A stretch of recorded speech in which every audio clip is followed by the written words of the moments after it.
welcome to this meeting of the Strategic Planning Committee here in County Hall on the 1st of March. I'll just run through procedure as I normally do. As chair, I normally introduce the application and make sure that members have had a look at the site visit videos.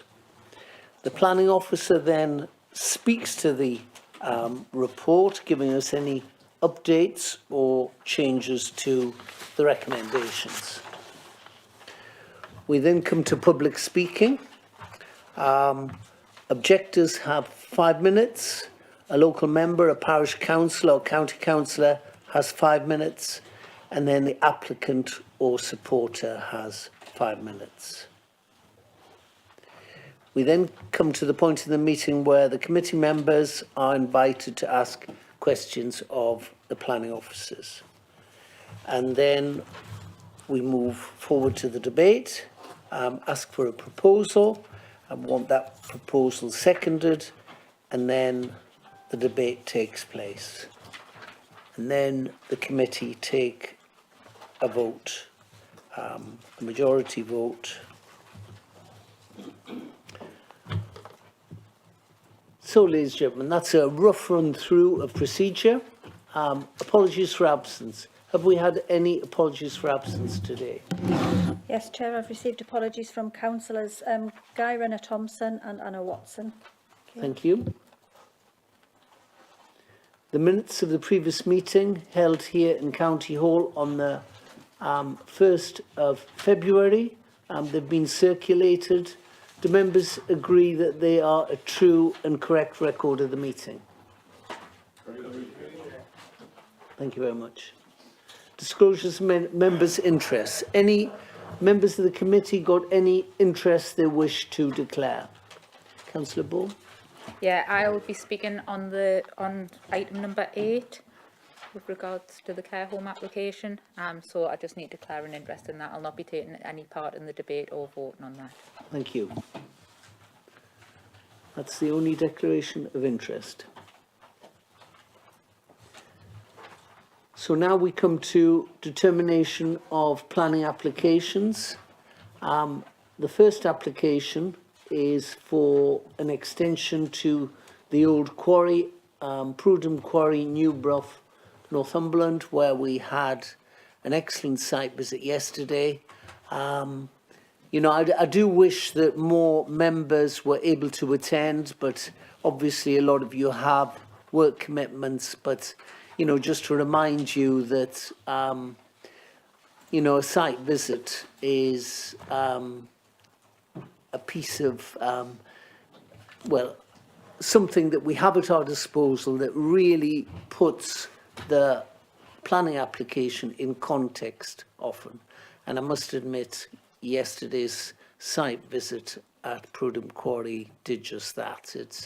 It really highlighted the issues, and you know, we spent a good couple of hours there, really got to know the site. So you know, can I just thank the planning department for that? It was excellent.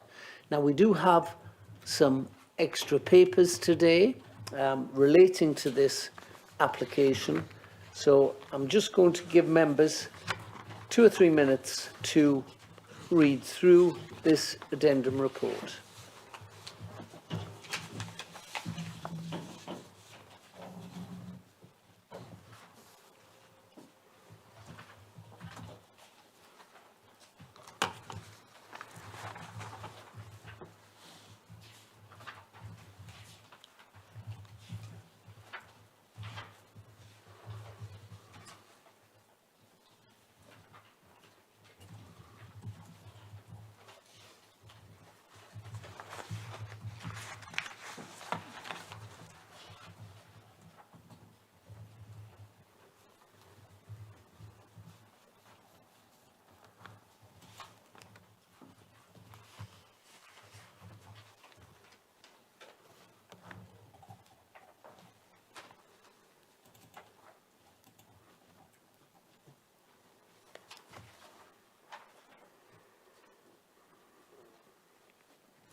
Have all the members had a chance to read through the addendum report?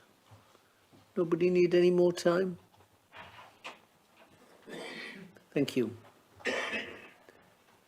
Ladies and gentlemen of the committee, I'm now going to ask our consultant planner, Mr. Gordon Halliday, to take us through this application.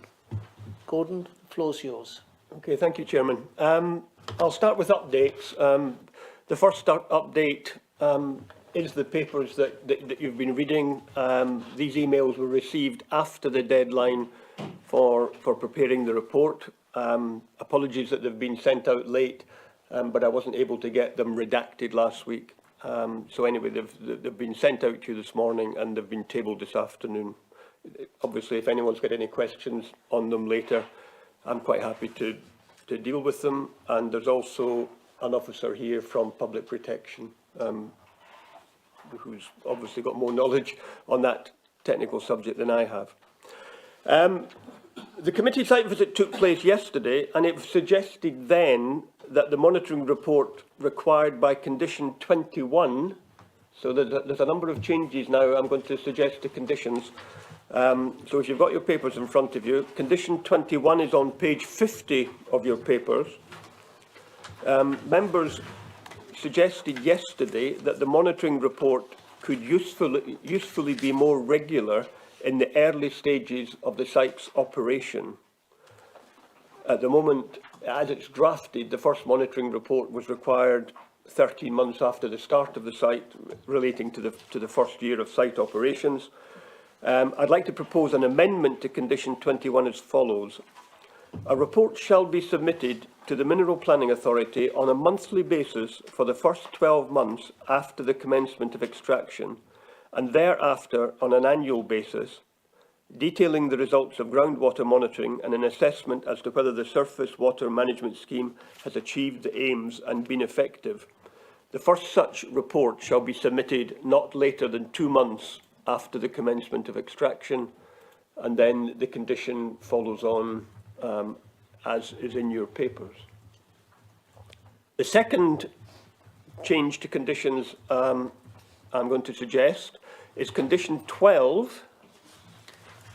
I'm not sure what page of your papers that's on, slightly before then. Condition 12, the chairman pointed out at briefing this morning that condition was capable of being read in 2 ways. It could either be read as 6 in and 6 out each day, whereas what it's meant to mean is 6 combined in a day. So the actual proposal is for no more than 3 HGVs in and 3 HGVs out in any one day. So for clarity, I'm proposing that condition 12 is amended as follows. The total number of heavy goods movements shall not exceed 3 movements into the site and 3 movements from the site on any day, etc. So it's for clarity and to avoid ambiguity. Thank you. The third one, again, this stems from the committee site visit yesterday. Members expressed concern that the road between the site entrance and the public highway, quite a length of road, and we saw that it was quite heavily potholed yesterday. It's a road in private ownership, not under the control of the applicants, and not part of the public highway. But there was members expressed concern that that road might be damaged by the heavy goods vehicles from the site. I've discussed this with the applicants, who have said that it's always been their intention to repair and maintain that road. But having discussed this further with Chris Mead and the applicants, we're proposing an additional condition as follows. Prior to the commencement of extraction, the access road between the site entrance and the public highway shall be repaired and shall be maintained to the satisfaction of the local planning of the Mineral Planning Authority for the duration of the development. So the duration of the development would be until the end of restoration of the site.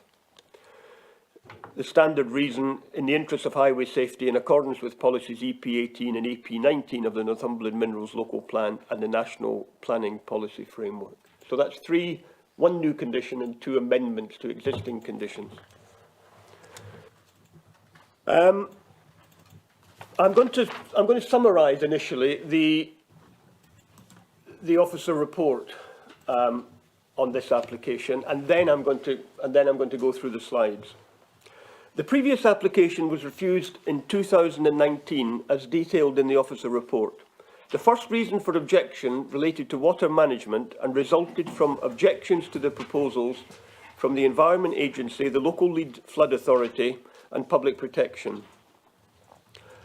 On water management, the Mineral Planning Authority relies on the expertise and advice of these statutory consultees.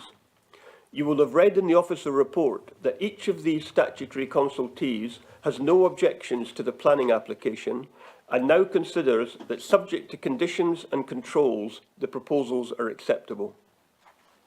The second reason for objection on the original application related to the inadequacy of the restoration plan. The submitted restoration proposals are based on allowing natural revegetation in line with the recommendations of the county ecologist.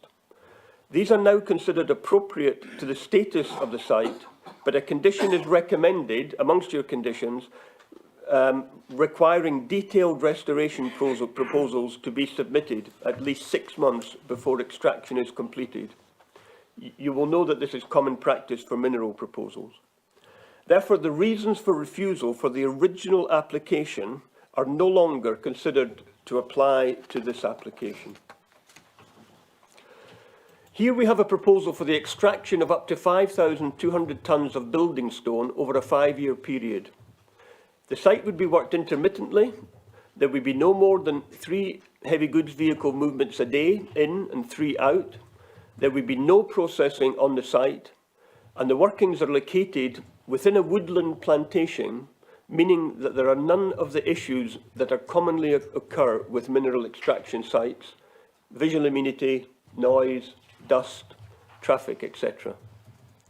The site is in the green belt, but mineral extraction is not inappropriate development in the green belt, and with a location in the middle of a wood, there is no conflict with openness or green belt purposes.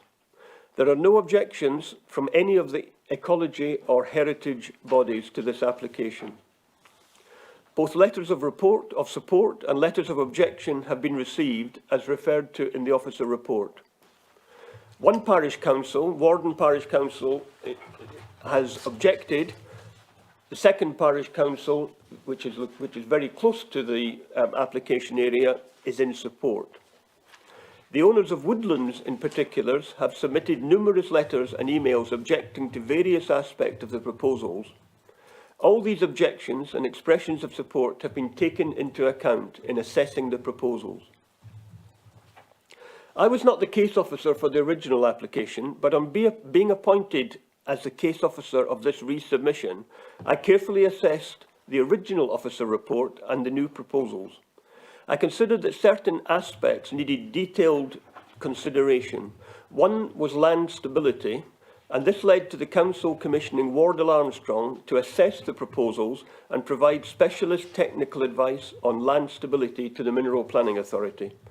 Their advice is referred to in the officer report, in particular at paragraphs 9.69 to 9.72 on pages 40 and 41 of your papers. The officer report concludes that there are no sustainable grounds for refusal based on land stability. The second issue was the need for the mineral in the context of Mineral Local Plan Policy, Saved Policy SA1, which is the policy on sandstone extraction in the original Mineral Local Plan. And I sought further information from the applicant on this.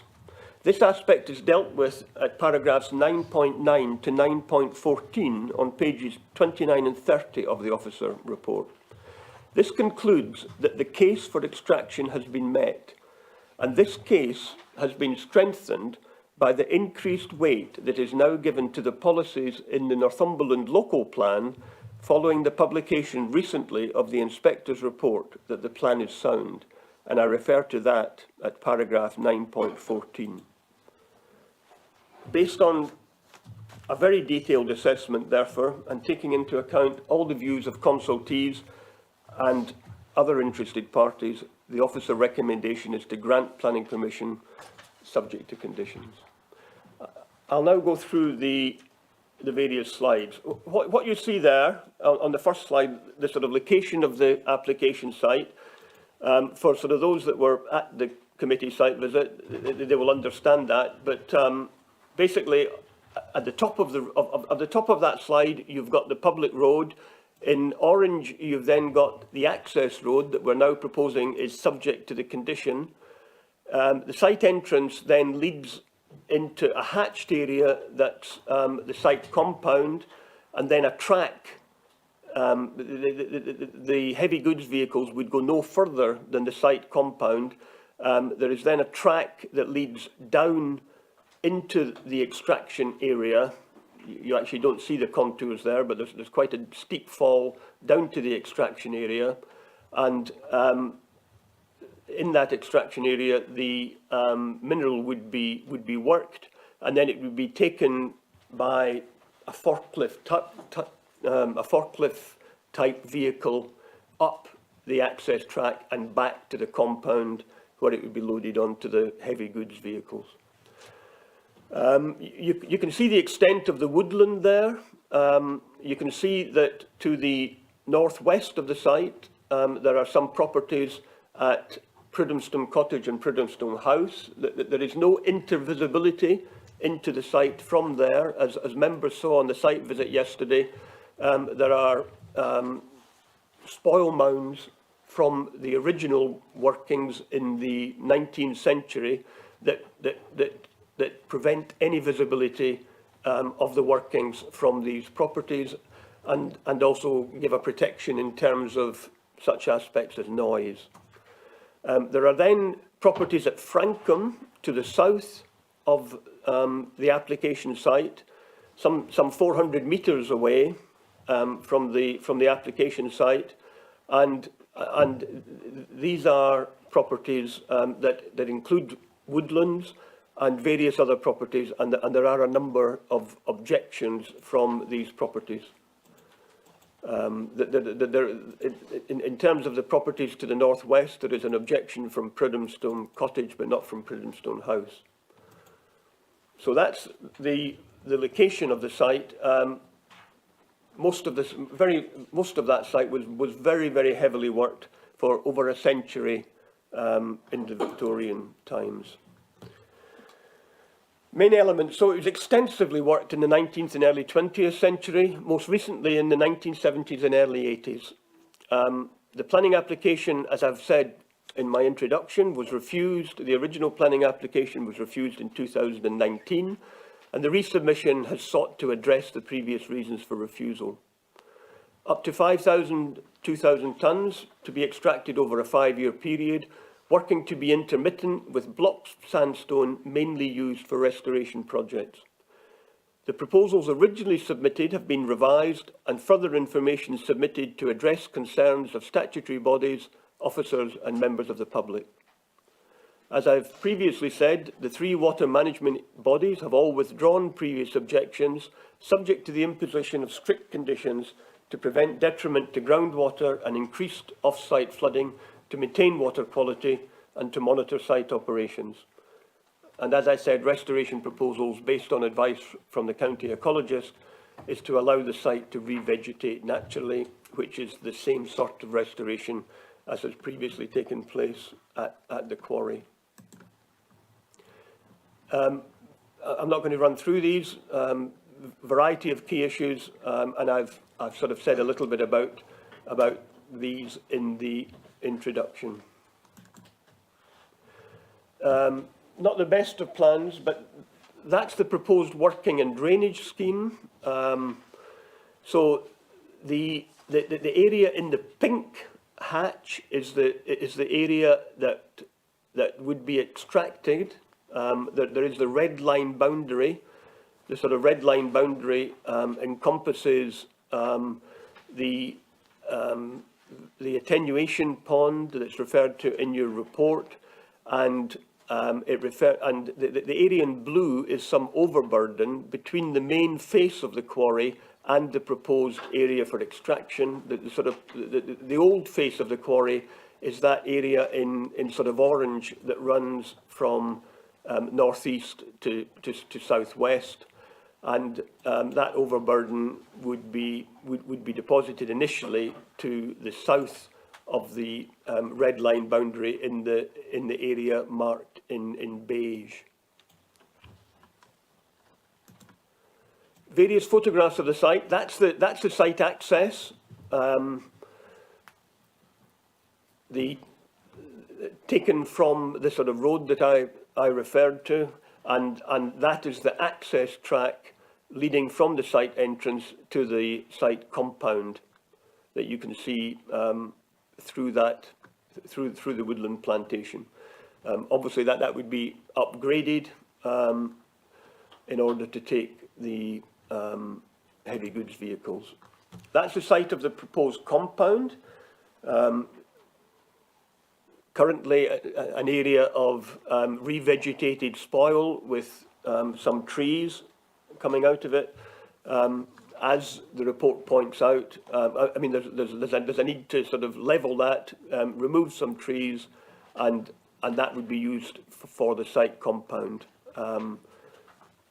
during site workings. We're talking about intermittent workings. We're talking about no more than 2 site operatives, and but clearly there would be a toilet, perhaps a toilet, portaloo, and a storage cabin, but generally very, very minimal built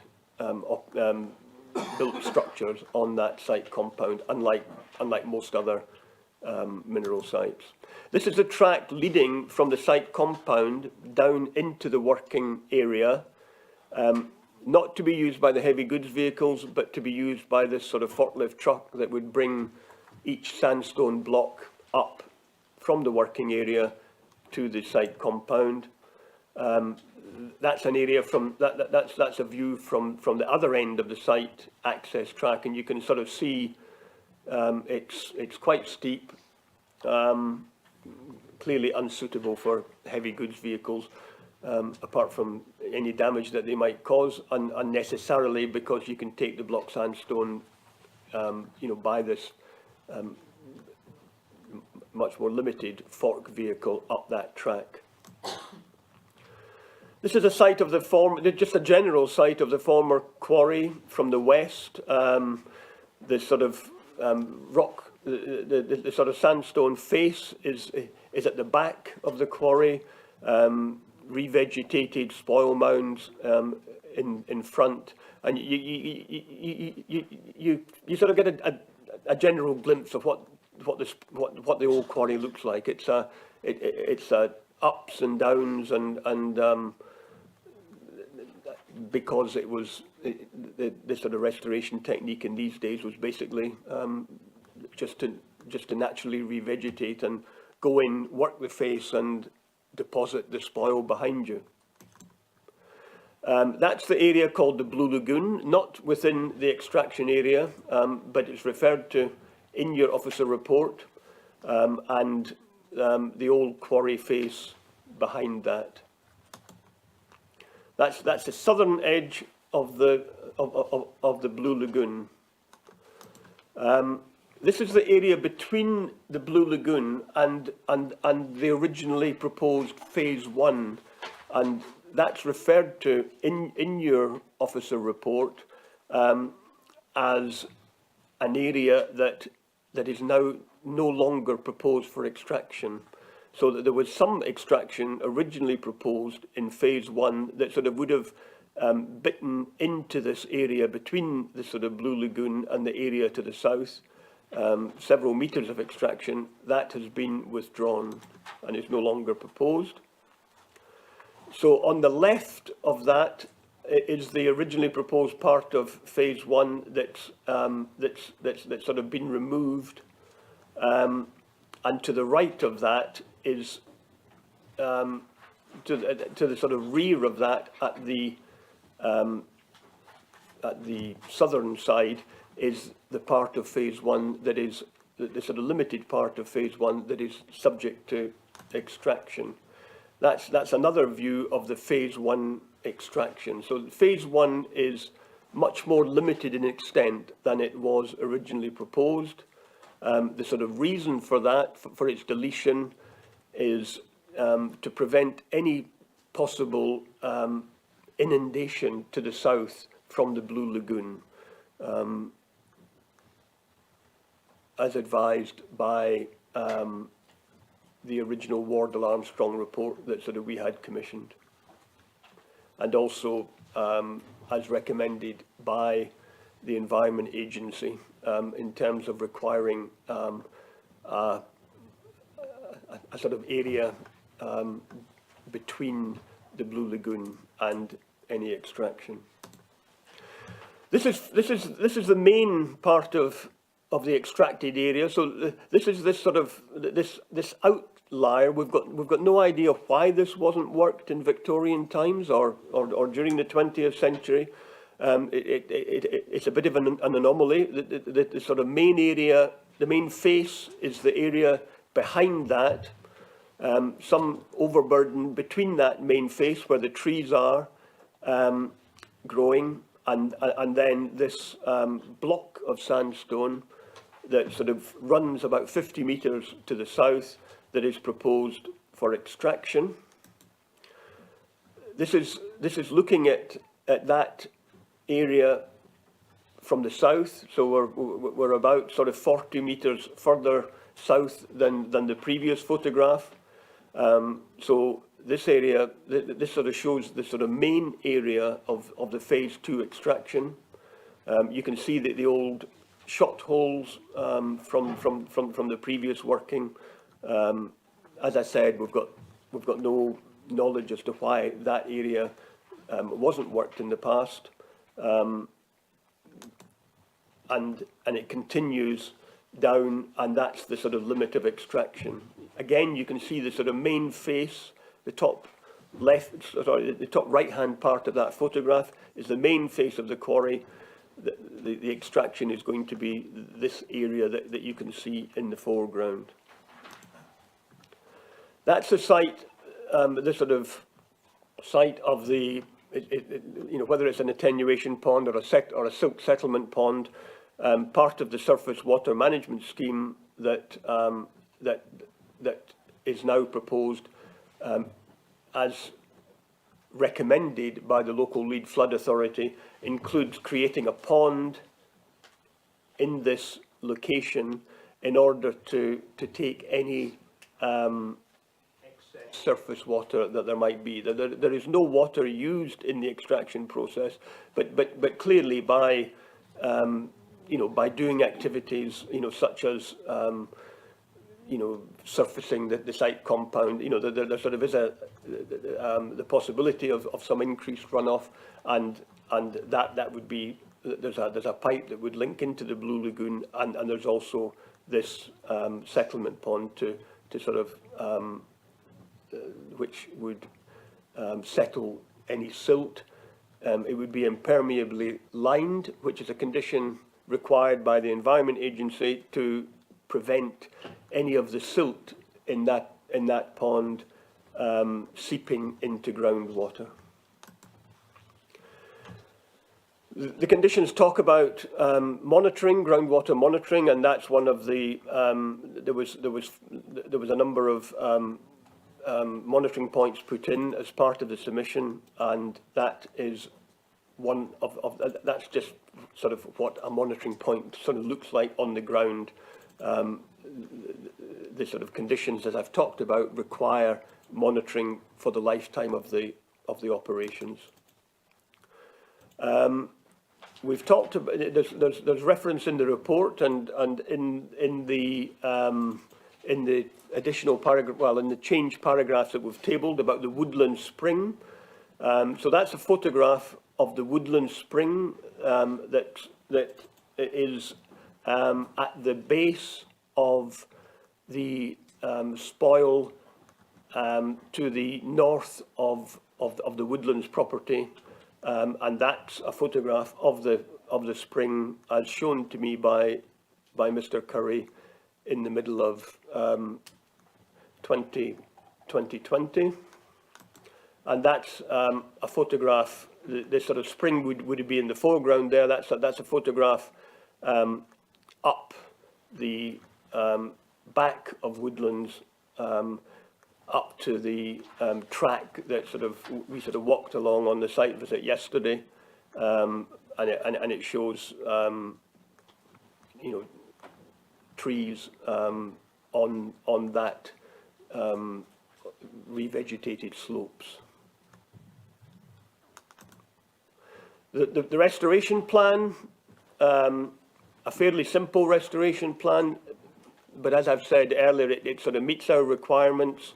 It would be followed up by a more detailed plan that's got to be submitted within 6 months of the end of extraction at the site. And that's the end of the slide presentation, Chairman. Thank you very much indeed.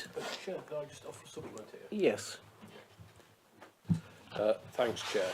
The case officer said that they weren't working at the local authority when the original 2019 application was determined.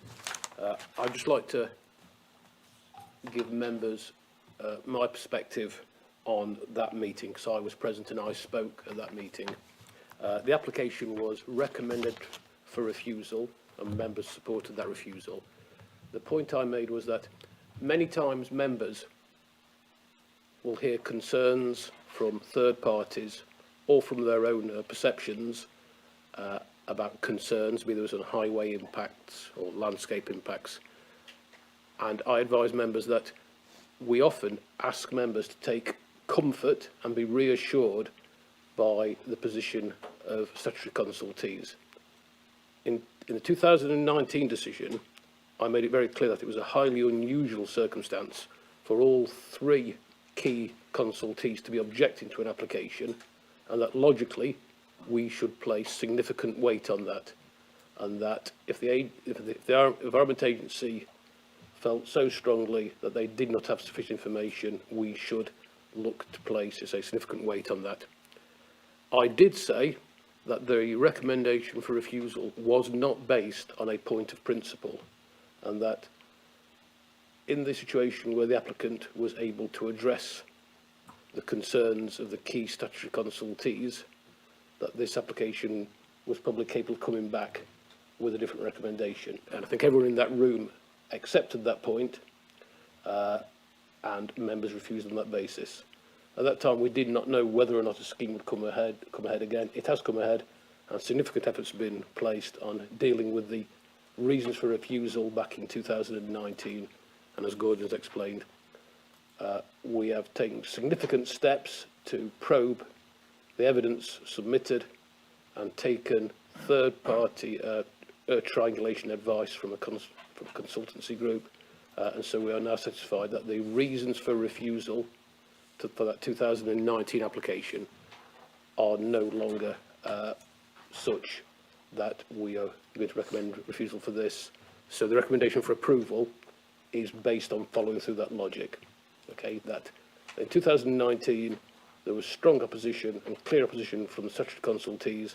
That has now been resolved after a fairly exhaustive process, that now that all three of those consultees can support the application subject to conditions, that the recommendation is therefore for approval. Thank you. Ladies and gentlemen of the committee, we now come to our public speaking slots. We've got 3 speakers today. We've got David Curry objecting to the application. We've got our local county councillor, Nick Morford, speaking to the application. And then we have Katie Wood, a supporter of the application, speaking for 5 minutes as well. So, David Curry, I would like you to speak, sir, for no more than 5 minutes. Over to you.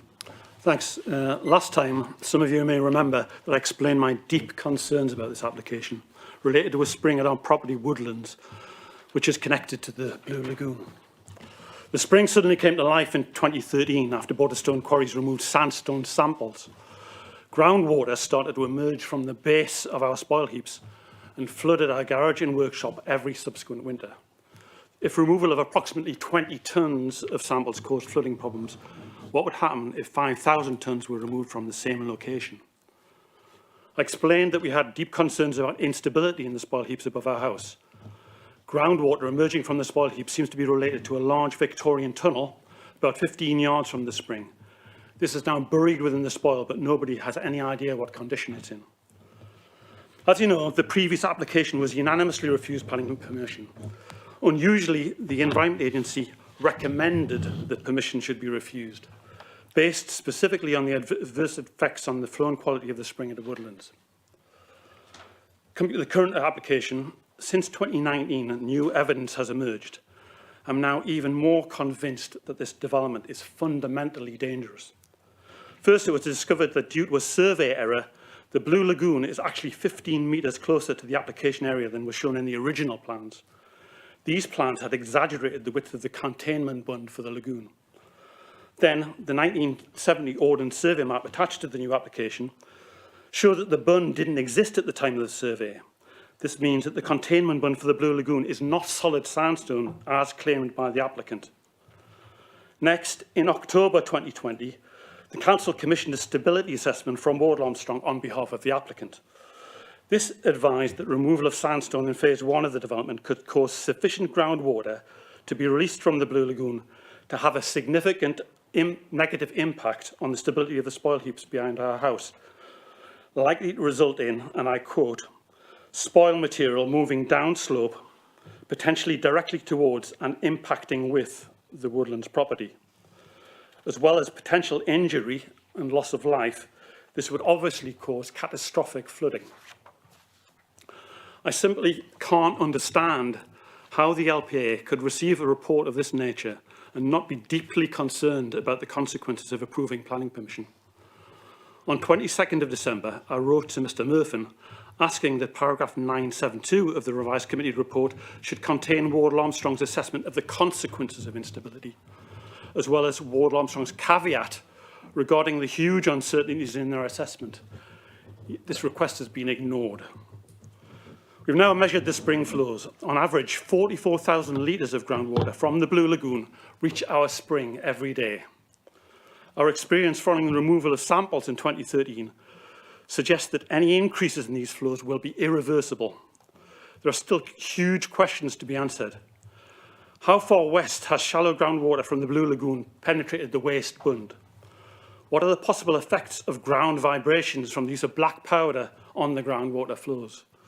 What would be the consequences of groundwater entering the proposed surface water drainage ditch, which will be 1 metre below the winter level of the Blue Lagoon? No one has addressed these questions. The applicant has been asked repeatedly to provide a flood risk assessment for groundwater flooding, but has declined to do so. It seems that the EA and the LLFA have been focused solely on surface water management issues. There's been absolutely no mention of the above issues in their responses. Only condition 21 could possibly relate to groundwater flooding, which proposes to send an annual, maybe now monthly, report to the MPA with fluctuations in the levels of borehole 2. However, data collected over a 2-year period has shown that there's absolutely no correlation between the levels recorded in the borehole and the flows to the woodland spring. The application was originally in 3 phases. Phase 3 was removed because of concerns about groundwater. Phase 1 has now been removed because of serious safety concerns related to groundwater flooding. Paragraph 979 of the report shows that states that the economic and employment benefits of this application are limited. The application should be refused permission because it is not in accordance with policy Min 1 of the Northumberland Local Plan, paragraph I, which incidentally is not mentioned in the report. I'll end with a quote from Councillor Gibson. It said, "This one, I have walked around the quarry a few times and you come out shaking your head. Really, it's just a massive spoil heap. You just have to make one mistake and you could be in real trouble." Thank you very much, Mr Curry. Thank you. I'd now like to invite Nick Morford, the local county councillor, to speak. You've got 5 minutes, sir. Thank you very much. I followed this application closely for about a year. Many local residents are strongly opposed to it, and I do share many of their concerns. My first concern is the danger that the quarry traffic will pose to pedestrians as it passes through Fourstones. The laden HGVs will descend North Bank to the crossroads where they'll turn left for Warden. Many residents feel that North Bank already has a road safety problem due to vehicles descending the hill at speed. Although there'll be a maximum of 6 HGVs per day, I do think it's 6 HGVs that Fourstones, and particularly North Bank, could do without. If you decide to grant permission today, perhaps you could consider whether the developer could be asked to make a contribution towards improving road safety in this area. My second related concern is for cyclists, both those on Hadrian Cycleway and those on the Fourstones to Warden Road. Hadrian Cycleway is one of the country's most popular long-distance cycle paths, but if this development goes ahead, cyclists on it will follow the same route as the quarry traffic for 1 kilometre. Sustrans recently gave this section of Hadrian Cycleway a very low safety score. I believe that cyclists on one of the most dangerous sections of Hadrian Cycleway could do without having to contend with up to 6 extra HGVs per day. The Fourstones to Warden Road is even more dangerous. Many residents complain that they can't cycle safely to Warden, and the small amount of quarry traffic will make it slightly less safe again. We're currently looking into creating a cycle path along this road. If you grant planning permission today, perhaps you could ask the developer to make a contribution towards the feasibility study for this cycle path, or even towards its creation. My third concern is that the quarrying activity will lead to groundwater flooding, which might in turn lead to instability of the spoil heaps above Frankham. Policy WAT 1 in the new local plan states that development won't be supported if it could disrupt the groundwater movement. So you'll need to be confident that this quarry couldn't do that before you grant planning permission. The fact that groundwater flooding occurred at Woodlands Spring soon after the applicant took sandstone samples from within the application site should ring alarm bells. We were told that samples might have been taken from below the water table, and that because condition 20 requires excavations to remain at least 1 metre above the water table, a repeat occurrence is less likely. That may be true, but there are other mechanisms by which the flow of groundwater could be affected. The drainage ditches and pipework which will cross the application site could increase the rate at which rainwater is discharged into the South Pond from where it could enter the groundwater. We've been assured that the surface water drainage scheme will mimic natural flows, but can we be sure that there'll be no effect on groundwater at all? As you know, Mr Curry, who lives at Woodlands, is very concerned that quarrying activity will lead to groundwater flooding and land instability in the vicinity of his property. Mr Curry used to design drainage systems, so he has a good understanding of drainage and flood risk and a good eye for spotting errors in plans. For example, it was Mr Curry that spotted that the width of the bund to the southwest of the Blue Lagoon was too wide on the original plans. Mr Curry emailed us all yesterday, and one of the attachments to his email drew our attention to a number of errors that he's recently spotted in the plans, many of them with potentially significant implications. I took the trouble to fact-check Mr Curry's statements, and I found nothing to disagree with. His first point cast doubt upon whether the first collection pond will be located on sandstone or quarry waste, which has a bearing on land instability risks in the area of the collection pond and in the spoil heaps above Woodlands. It might also mean that condition 19, which states that the collecting ponds must be built on sandstone, becomes unenforceable. His other points raised equally valid concerns, and I do believe that they deserve to be answered. Another of Mr Curry's concerns is that the officer's report states that the chances of instability in the various areas studied is negligible, but doesn't comment upon the severity of the possible consequences of land instability. I have some experience of risk assessments, and I agree that a good one considers the severity of the consequences as well as of the chances of them happening. Please bear this in mind when making your decision today. Please also bear in mind that Wardle Armstrong has made it very clear that there is uncertainty regarding the relationship between groundwater flow and spoil heap stability, and that their conclusions are based upon the limited information available. Finally, I'd like to point out that condition 23 requires the operator to commission a hydrogeologist to investigate complaints that quarrying activities have affected a private water supply, but that there seems to be some doubt over whether the Woodland Spring qualifies as a private water supply.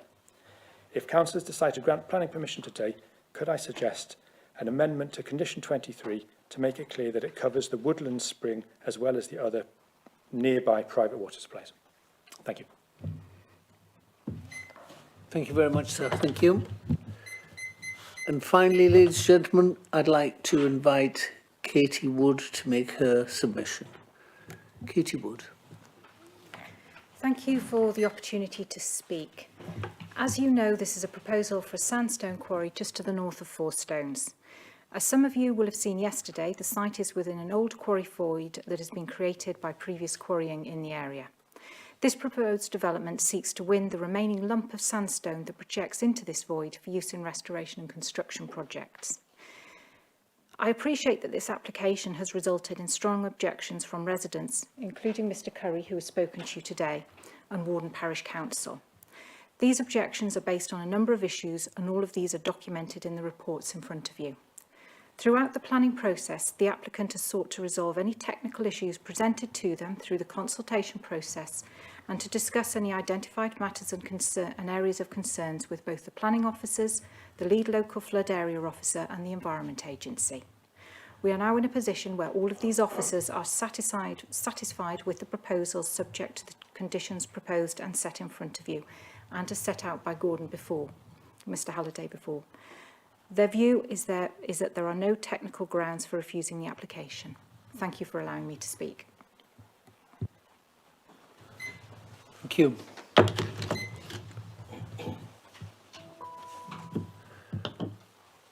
Ladies and gentlemen, have you any questions you'd like to put to our planning officers? Gordon Stewart. Thank you, Chair. A very interesting visit yesterday, beautiful location. You mentioned there before, Mr Halliday, about intermittent workings on the site. There's no way we can actually be more specific about that. I'm just concerned about the residents and the workers and the schools and things like that.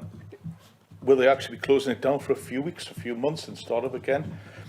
In the Tyne Valley, we're used to heavy vehicles trundling down. I travelled up the site yesterday along the military road, huge number of heavy vehicles. When you particularly exit the rough road leading up the farm, the site, it's on the brow of a hill. Is there anything there which the highways have flagged up to say there's any difficulties there? People do travel excessively fast on most roads, especially country roads. They're having a good day out in the sunshine there. Is it a blind corner for people? And the second part of the highway side of it is access to the A69. It's not easy for any HGV to get on the A69. And I presume the junction is that, am I reading it right, to go towards Hayden Bridge? Is that the way you're going to access? So it is a sweeping bend. And I know not every HGV have problems there, but we are adding to it, possibly 3, maybe 6 vehicles a day there. Can I just come in first? I'll let the other officers answer all the questions. Could I just add, you mentioned about how often will this site be working?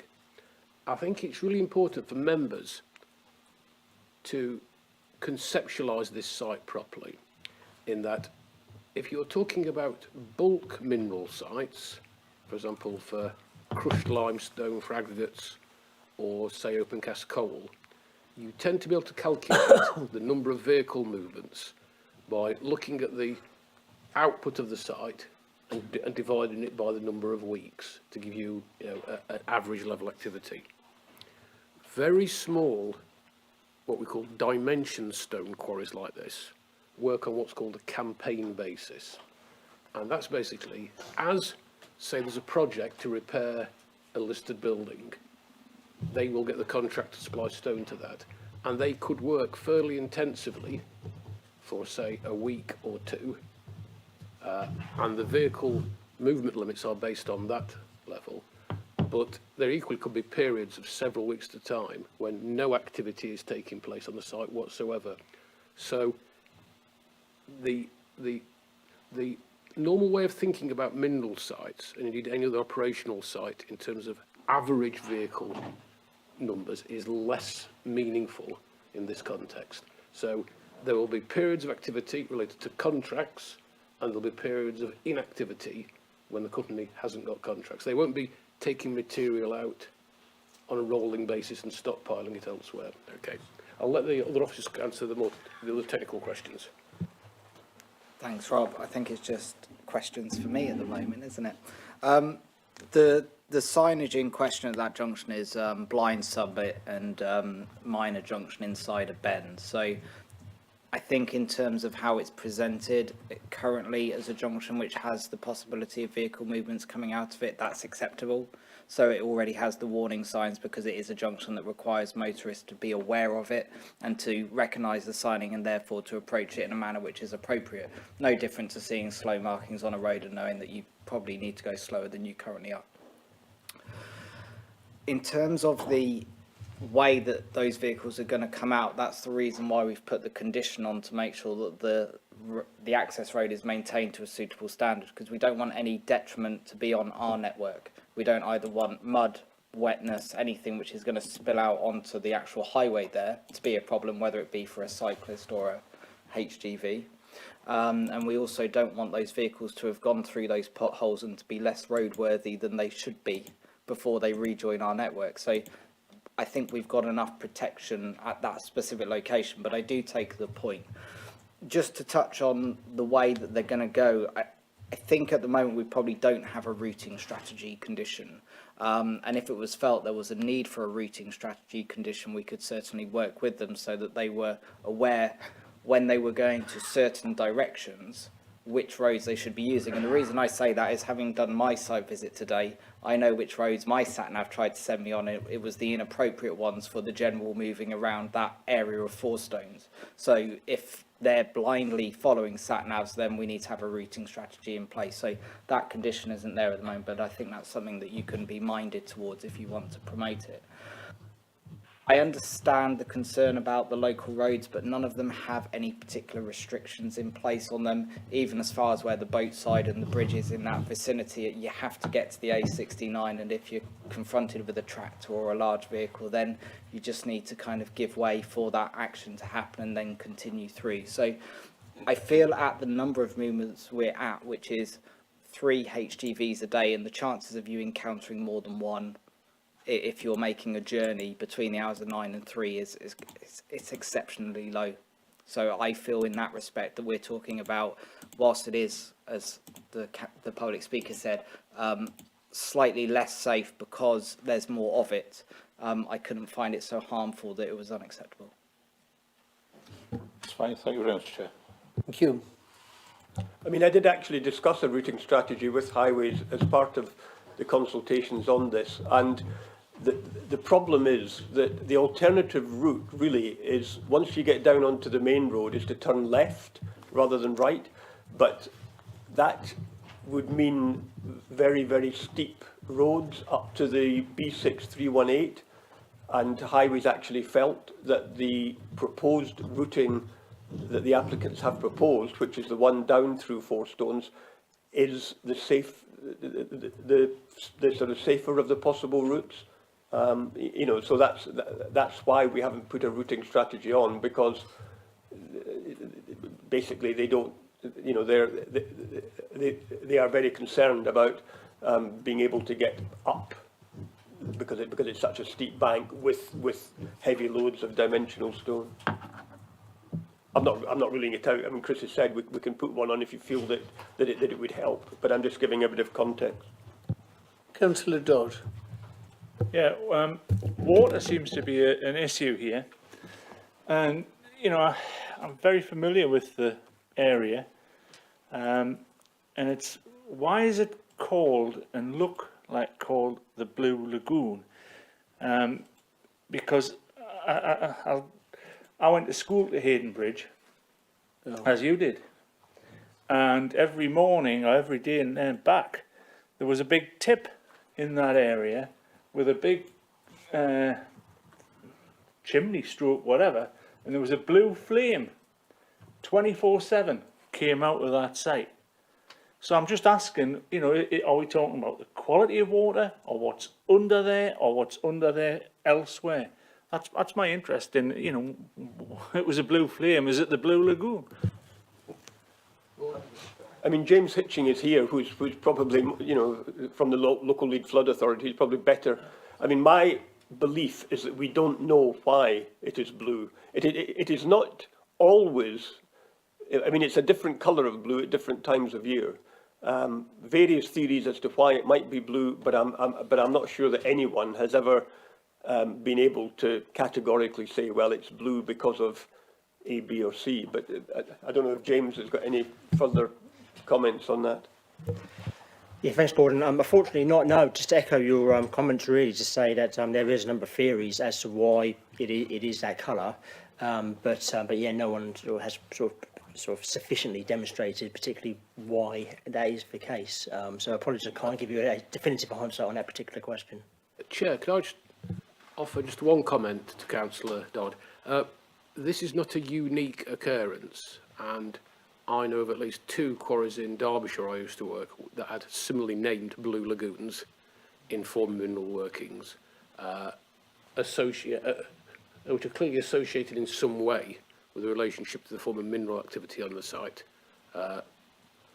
But what has been done on this scheme is that we've sought both consultee advice and external advice on issues to do with water in general, and Gordon's report addresses those issues. Okay. Georgina. Thank you. 2 questions, please.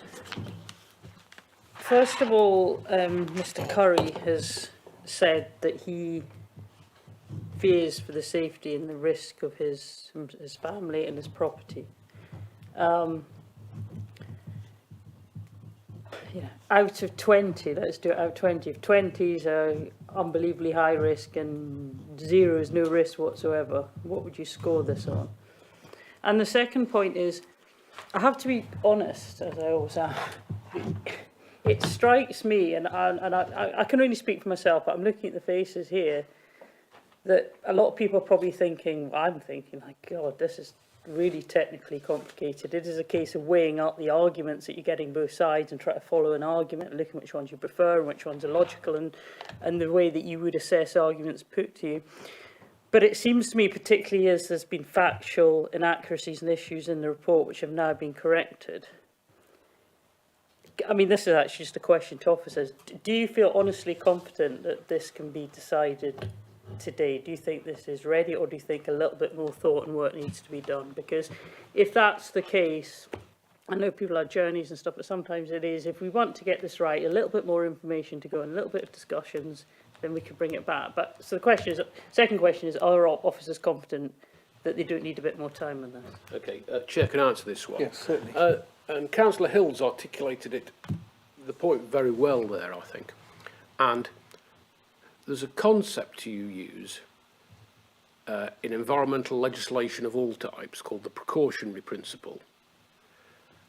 And what that says, in effect, is if you do not know the likely impact of doing something, and it's going to have an effect on the environment, and by the environment we mean the totality of the environment, okay, then you do not do it, okay. But what the precautionary principle is not saying is that just because you do not have complete and 100% certainty in something, that is not reason to do it, because on a wider basis, there are many decisions in life and on planning matters where we cannot have complete certainty on the information, okay? So what we do then is say, okay, what gives us enough confidence to make a decision, okay? And clearly at the time of the first application, back in 2019, we were very clear that we did not feel that we had sufficient information to make the decision. And that view was absolutely mirrored by the lead local flood authority, by Public Protection, and critically, I suggest, by the Environment Agency. Okay. What this report perhaps doesn't do full justice to, because it would be very unwieldy, is that there's been a very, very extensive series of backs and forth on issues. Issues have been raised, issues have been looked into, and issues have been addressed. such that this application has received a lot of technical analysis now. Okay. And whilst it's a very small quarry, and one of the smallest quarry applications you'll see, that does not mean to say that we shouldn't approach it with the same rigour as a supersized quarry, okay? But if we take a step back from it and say, is the uncertainty such that we should not be making a decision? I would point you to the formal positions now of the statutory consultees, particularly the Environment Agency, who are not part of the County Council in the same way that the lead local flood authority and the public protection teams are. So they are completely independent. And clearly, as a point of logic, the Environment Agency are capable of saying when they do not think they've got enough information, as in the previous application, and now they are saying they believe that on a proportional basis they have enough information to make a decision. I do not think that we would benefit from further procrastination over this. The option open to members would be that, to say that despite the views of the Environment Agency, if you wanted to refuse this application, that would need to be refused on the basis that members are not convinced that the site can be worked in a safe manner, okay? Given the views of the EA and the other consultees, that may be a difficult position to sustain at appeal, but I'm not saying to be put off by that, just to say that that could be a reason for refusal. If you genuinely felt that, in its widest sense, you were not having access to enough information, what I can say to you, though, to finish, though, is that I do not see how much more information we could get before we start getting deeply into disproportionate levels of requests on this, because there's been more information supplied on this and more work done on this, including a third-party triangulation, than we do normally on mineral applications of this type and scale. Okay. Just to clarify, the officers don't feel, because I know how busy you guys are, and this is extreme, you don't feel you need more time, you are content. And I could just clarify Gordon's role in this, because Gordon isn't a permanent member of staff, and Gordon was brought on board to handle this application and the Northumberland line ones to give us additional capacity to give these very technically complex applications the right level of scrutiny and diligence over them. Okay. So what I will not say is how you can quantify it on a scale of 1 to 20 on risks. I don't think that is at all helpful, because we need to accept that any decision you cannot get to 100% certainty on. Okay, but on the basis of probability, this would appear to be a reasonable recommendation for approval. And the three statutory consultees, I'll keep coming back to this. Remember what I said at the 2019? I advise members strongly that if we say things are okay, statutory consultees say they're okay, and now they are saying that they're not appropriate, we should place significant weight on that. The flip of that holds true. I would suggest there's a point of logic here, and that if we're happy to refuse on the basis of support for refusal from key consultees, that it would seem to be a more problematic position to say, well, we're going to refuse anyway, even if they say it's okay. Okay. It's just obviously assessing the risk, and it's obviously the more serious the risk is, then the more cautious you have to be. So absolutely, and I genuinely can say that we have taken this issue seriously. And Gordon said in his presentation that land stability, Gordon came in this completely afresh without an agenda and said this needs more looking at it from stability perspective, and that's been followed through. Thank you. Thank you. Question from Councillor Ian Hutchinson. Thank you, Chairman. Three things. One is, I was at the site meeting yesterday, which was very informative. The track into the actual site from the main road, as was said, is very pitted. And as we came away yesterday, I know that isn't part of the actual application site, but as we came away yesterday, there was a vehicle going up to the kennels.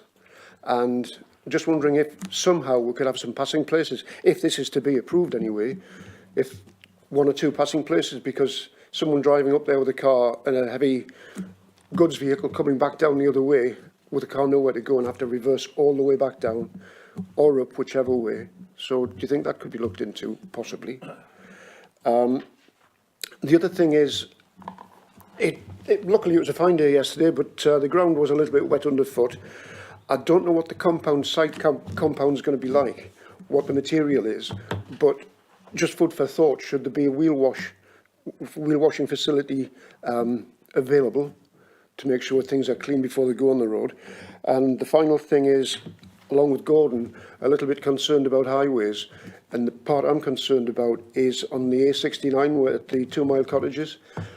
The vehicles will be heading towards Holtwhistle and have to cross over the eastbound lane to get on the westbound lane, and a heavy laden vehicle can't set off very quickly and trundle across that road. It is a really busy road. Would it not be sensible to go left towards Newcastle to Hexham to the roundabout, turn around and come back up again? Thank you, Chair. I'll cover these. Just in terms of the lane, the access road, whatever we're going to call it, it is in other ownership, and we have the agreement that that landowner will have the agreement with the applicant in terms of doing that, and that's what that additional condition is securing, which is that we see it before they commence. So if we look at that route, historically, those passing places haven't had concrete blocks in them. Those who were on the site visit were like, well, this could be a passing place, except currently someone's put something there. So we need to talk to them about the objet d'art and to make sure that it's usable as a track. They also need to get it up to a track standard that's suitable for the heavy goods vehicles which are going to be running across it. And I agree with you. That's why I'm seeking that the track doesn't result in those vehicles being less roadworthy by the time that they've transitioned from one end to the beginning. But I do think that other powers exist in terms of a quarry operation to make sure that they run a clean site anyway. So I don't think it's absolutely necessary to express a wheel wash, because that provider should be running a quarry and the Environment Agency would go in with their powers and legislate, etc. So it doesn't need in its own right a highways condition to make that work. But I think the condition for the track is sufficient. In terms of the A69, I take the point, but I don't have a historic evidence base to say that there should be a limited turn there for heavy goods vehicles. It has suitable visibility in both directions. It is designed to a standard, and therefore, even though it's not a junction that everyone might feel confident at, it is appropriate designed to accommodate right turns of HGVs. So to suddenly remember, if we ask them to do it, we have to make that enforceable for everyone. We would have to make that a banned right turn for all HGVs, and all HGVs to turn left and go down to that roundabout. But currently some HGVs do come out there and turn right, possibly. Yes. So in terms of how that's operating, it's technically a suitable highway for the provision of a right-hand turn at that location. So we can't restrict in planning one operator. If we were going to do that, we'd have to be looking at all HGV movements being banned at that junction, and that would take a lengthy TRO process, consultation, engagement with the local public, who might also have feelings and reasons why they might not support that. So as it stands, it's suitable for its function. That's how I would sit on it as a planning matter. Thank you. May I come back on that one, please, Chairman? Yes. I understand where you're coming from with that, but maybe it might not be a bad idea to have a restriction for all HGVs not turning right and turning left. If you look at statistics, and I'm sure you'll be able to find them somewhere, there's been numerous crashes at 2 Mile Cottages.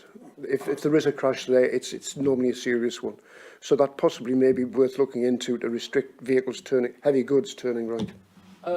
Through the chair, Councillor Hutchinson, just so we're clear on this, we could look at traffic regulation orders for that sort of issue.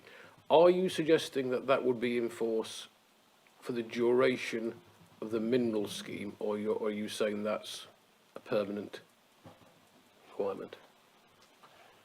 Possibly for the duration of the mineral scheme, but review it after that and see if it has to carry on, should carry on, if it is put in place in the first place. Yeah, okay. Chair, if you don't mind, could I just come on to the wheel wash issue, just again for members' clarity, we do require wheel washers on some mineral sites, but those normally are ones where there's very large outputs, or where the say on open cast coal sites is the typical one, where the HGVs enter the actual working area and they can be running on clay, etc. So I think this could be picked up by site management for such limited numbers of vehicles rather than a fixed wheel wash. Okay. Thank you, I can accept that. Cheers, thanks. Councillor Christine Ball. Christine. Thanks, Chair. So it's just with relation to what was picked up before from Councillor Murphy there, just with regards to the road safety and supporting of the road safety and putting this into condition, and also the support for a feasibility study around the cycleways. What's the officer's views on this? Is it possible? That's my question. Yeah, I'll answer it. What we can do is we can liaise with the applicant if you were minded for approval today to talk about some contribution towards a cycling provision. The only thing I'll keep coming back to, and I'll come back onto my summary if you don't mind, Chair, and I'll go through all these issues, is this is a very modest scale mineral scheme. 5,500 tonnes is a very small amount, even of dimension stone. Okay, so this is the very bottom end of an economically viable quarry scale. So there may not be the margin in this one to justify a significant contribution to anything else. Okay, but we can discuss that with the applicant if you are minded to go for an approval. Councillor Reid. Thanks, Chair. I just wanted to go back on a couple of things, but first of all, I just want to ask a few questions about the lagoon. That seems to be the nub of the matter, and if it's feeding if it's feeding streams all over the place, how big is it? How deep is it? How dangerous is it? Could we just pump it out and that would be the end of it, or would it refill up, or that seems to be what the problem is. Anyway, and the other things, the very first question was about how the site is going to be operated over the 5 years, which in the report it says, but 6 weeks to 12 weeks, and then they might be back for a year or however long. So does the site, there doesn't seem to be anything in here about what will happen to the site when there's nobody there. Is somebody going to keep checking it? Or what kind of security does it need? I realise it's, it's kind of in the middle. It's not in the middle of a town where it's going to be kind of got at. But, people do get everywhere. And, if people may be watching this and say, oh, Blue Lagoon, I'd love to go and see that. So you might find there's a lot of people, or more people than you want, turning up to that. So if they're building a compound, is it going to be secure? What's going to be left there? Are we going to just allow them to have something standing there for 5 years without any maintenance? What's going to happen to the loos? What's, that whole thing? And are we saying it? To me, the proposal in itself is a bit vague. Up to 5,000 tonnes. We might, could they take that 5,000 tonnes out in the first year, and then where would we be? And has anybody thought, why did the Victorians leave that there? Did they know something that we don't? There's 5,200 tonnes there that there would appear that the Victorians could have taken out quite easily. So why did they leave it? I mean, and I realise you can't answer that, but it's an interesting thought, isn't it? So I just and it's around the working of the thing. We are usually more precise than this. We usually say you've got this to do it. That's how you've got to do it, and this is how long you've got to do it. Whereas this is kind of, you can turn up for 12 weeks and then not turn up for 104 weeks and then turn up for 6 weeks, and it's good. It could be a bit disruptive, and I would certainly like to see the people in the houses around the site, could we put something in that says when there's going to be extractions, the neighbours are told, rather than just discovering one day that there's trucks again? Thank you. Chair, we need to answer this one in a couple of ways. If I could just talk about the general principle, okay? And Councillor Reid's questions get to the point I made a few moments ago about if you are looking at bulk mineral sites, say for aggregates, you know, for like sand and gravel or crushed rock, or energy materials, say open cast coal, you want those schemes to be finished as quick as possible to reduce the impact on residents. And what you do there, therefore, is try and balance up the quickest rate of output that doesn't result in unacceptable impacts. But you still come back to the issue, say with open cast coal, is if you've got 1 million tonnes of coal, you work out how many weeks it's going to take by dividing weekly output, you know, by the overall tonnage. Up and down the country, building stone quarries like this operate on this basis. Okay, they work on the campaign basis where because they're not supplying a generic product into market. They are supplying, this is an important issue to keep in mind, they are supplying a particular colour and quality of material which will go to the repair of particular buildings which have used that, you know, that type of stone in the past. So it is not possible for them, and it is not possible for any quarry of this type to say, actually, yes, it'll be done in 3 years and we'll produce this amount a month, okay. If they get through their 5,000 tonnes of material in 18 months, then that's it, done. Then the site will have to be restored, okay. This is a natural product of the fundamental difference of producing a material which is for a particular market as opposed to like a generic bulk market. Okay, so that there will be some degree of uncertainty in how busy it will be, because that will depend on what contracts they secure. You know, in 1 year there could be lots of work on particular types of listed buildings, and then nothing for a year. Okay, I'll let Gordon come in to the question: why can't we just pump the Blue Lagoon dry? Even though I think I can suspect his answer on this. Yes, thank you. I mean, the Blue Lagoon is groundwater, so you just can't go in and pump it dry. It'll come up again. It's outside the application site. It isn't within the application site. What we're talking about is an area of privately owned land. The sort of Blue Lagoon is there as a feature.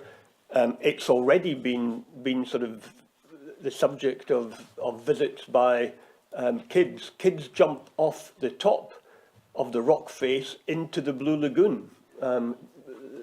You know, the owner of the land has tried to prevent that. If you go to the top of the rock face, there is a fence and there are signs saying "Warning: Deep Water."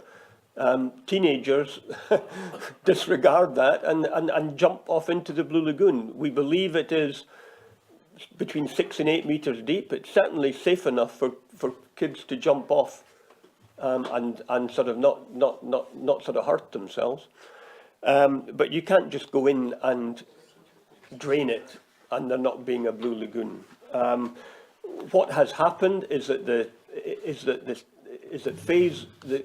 substantial amount of phase 1 has been deleted from the scheme in response to the Environment Agency and Ward Armstrong's suggestions that should not be worked, so that there would be no danger of inundation from the Blue Lagoon.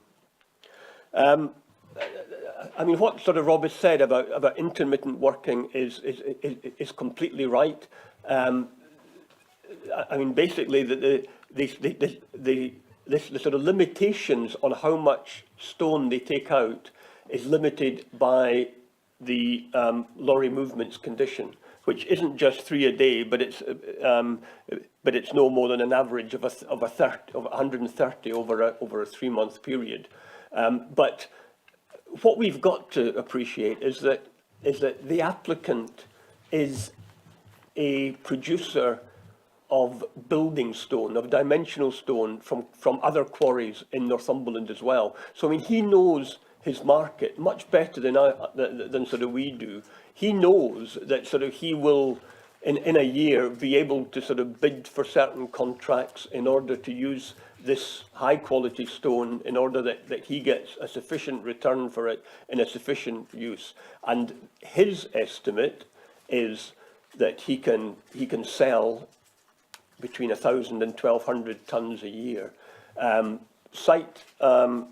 site would be worked by no more than 2 operatives. When it's not worked, my expectation would be that there would be nothing on that site compound. I mean, it's not in their interest. I mean, it is private land, so people would be trespassing.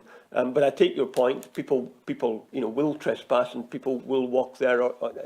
But when it's not being worked, it isn't going to have machinery lying around. It's not going to have a portaloo lying around. I would imagine that it would be vacated because it's not in their interest to sort of keep these. It costs money to keep things in there if they're not being used. So my expectation is that it wouldn't be used, but there is a condition that if the operator does decide that fencing is required of any particular aspect of this, and what we must remember is that we aren't just talking about an operation that is going to be regulated by planning. It is going to be regulated by the Health and Safety Executive. It's going to be regulated by the Environment Agency. It's a multi-regulated operation, despite the fact that it is quite a limited scale operation, and it will have to be run safely in accordance with the requirements, not just of the Planning Authority, but of organisations such as the Health and Safety Executive. In terms of communication to local residents, I mean, I'm sure the sort of operator would be willing to advise local residents of the, that he is going to be working the site for the next 6 weeks, say. But I think local residents would very much quickly know of their own accord, because they sort of walk these woods, with their dogs, etc., etc. So I mean, it isn't likely that but I mean, I can certainly, I've got no problem in asking if you agree to grant permission to to sort of provide that sort of level of communication to local residents. I don't necessarily think it would be required, but if you feel it's belt and braces, then we've got no problem in doing that. Is that all your question? I can't remember if that's... Chair, yeah, that was just the fact that and I know you won't know, but I just think it's peculiar. Or the sort of Victorians. Well, yes. I mean, we've got no idea why that particular area has not been worked. But what we do know is that it has been assessed by a firm that operates sandstone quarries. It has taken some stone out for testing, and it is satisfied with on the quality of the stone that it can be sold. So, again, it's very much, we've got to take that aspect at face value. Thanks, Chair. Rob Murphy. Can I just sum up, if that's possible? I'm going to say something. I was going to give you my. It was just a quick question that the officer has explained to us that kids get on that site already and are climbing over a fence and jumping into the water. So I would hope that we can get the operator, when the people aren't working there, to get the portaloo out, the whatever shelter there is there. And I wouldn't put a fence up, because that's just poking the beast, isn't it, really? So it would be good that if they're not working, if they could just get everything out of there. Yeah, there is no proposal to put a fence, but what we've done is put a condition on that if they do want to put a fence, then they've got to come and get our permission through discharging a condition, so that we can assess it as being appropriate to that location. More questions? Yes, there are. I've got a question from Councillor Robinson. Thank you, Chair. Just to get back to the roads, the highway issues, do we know what size of these HGVs, 3 a day, that we're talking about, in and out? I'm asking because, you know, the bigger the HGVs we're talking about, I presume is more profitable for the company, it's economic sense, but the more impact they're going to have on our highways. We're also talking about this being campaign site, as Rob's mentioned, where we've given permission for the likes of low loaders to bring plant in. I can't see any operator just leaving £500,000 worth of plant there when they've got other uses for it elsewhere. So there's going to be a fair bit of toing and froing if they're only going to work 6 weeks. They're quite long by themselves. So the point I'm trying to make is when I went up there yesterday, there's quite a few 90-degree turns on that road. And I think the more I think about it, the more I'm convinced we need this routine survey you're talking about.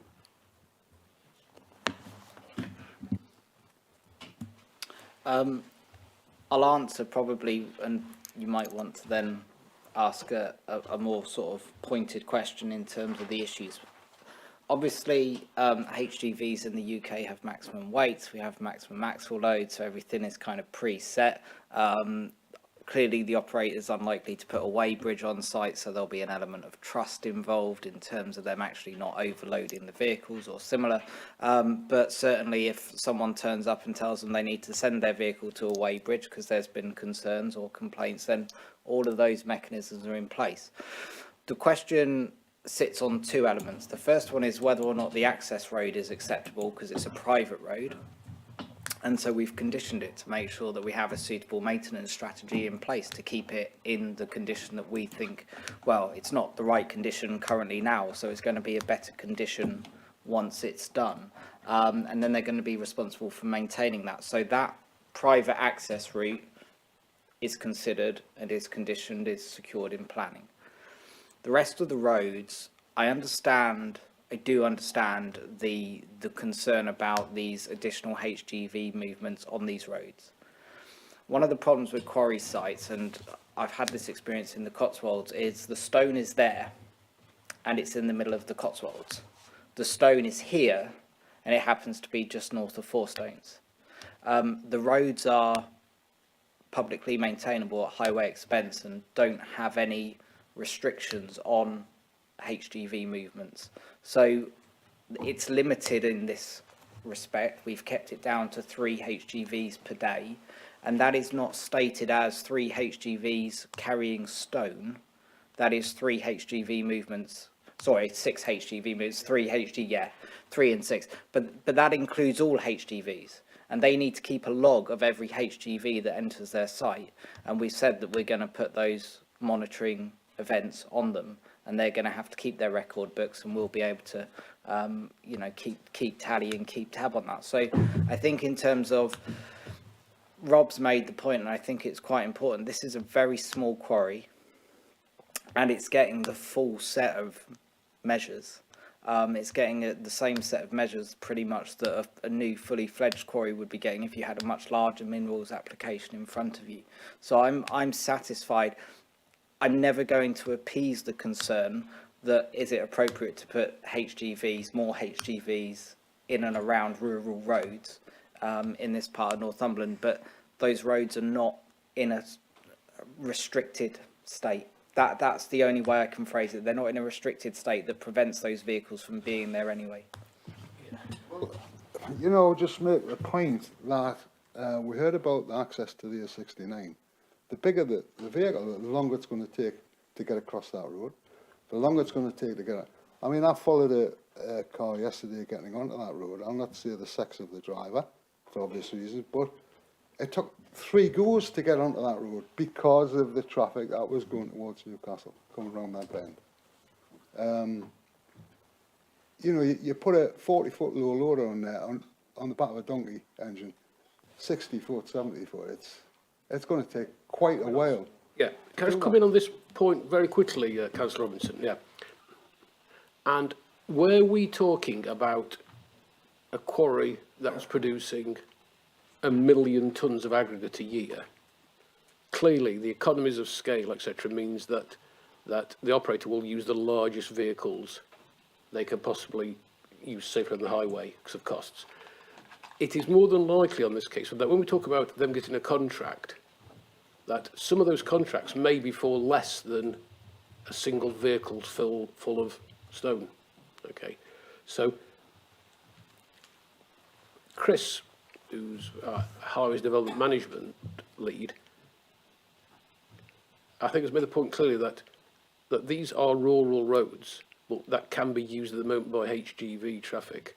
And given the likely level of usage, we do not think that additional restrictions are particularly necessary. But I will come on to this in my summing up, if that's okay, Chair, if you don't mind. Okay. Thanks. Any more questions? There's one there.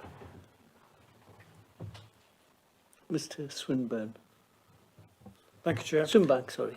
Thank you, Chair.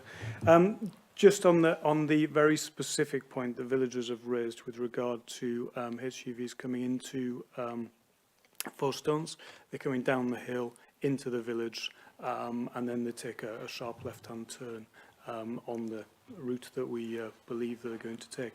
Is there anything on that specific part, obviously vehicles coming down the hill into a 30-mile-an-hour limit, presumably, that we can do to address their concerns there?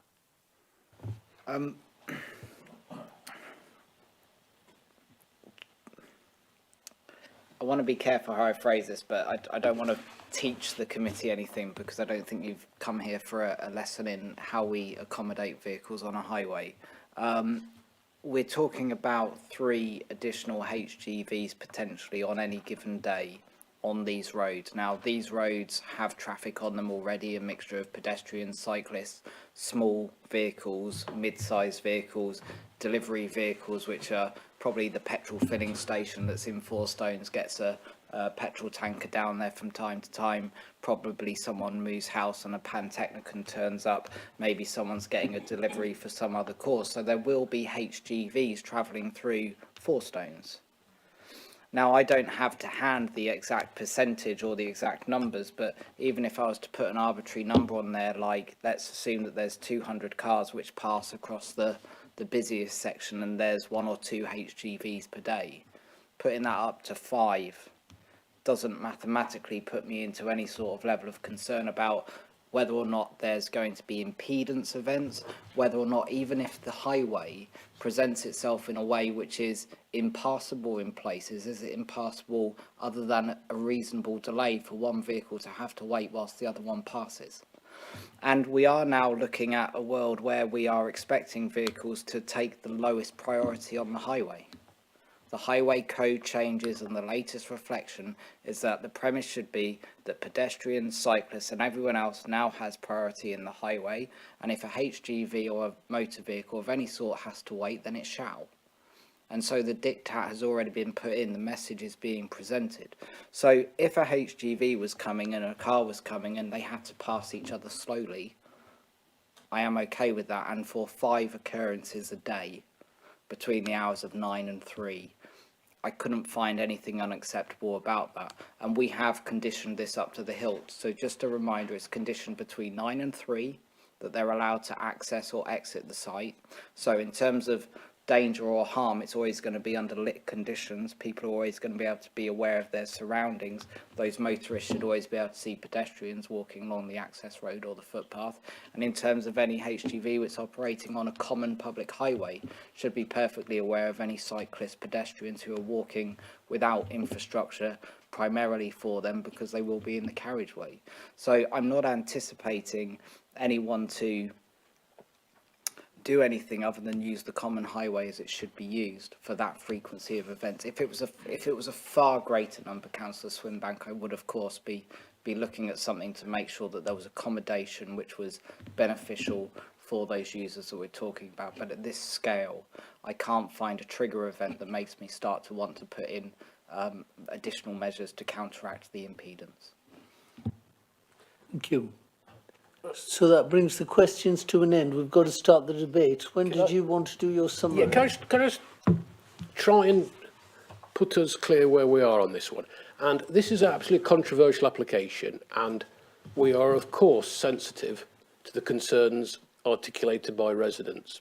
Okay. And so to be absolutely even-handed about this, I want to advise you very clearly and properly on this. Okay. There was a question a few moments ago about why didn't the Victorians finish working this quarry? Okay.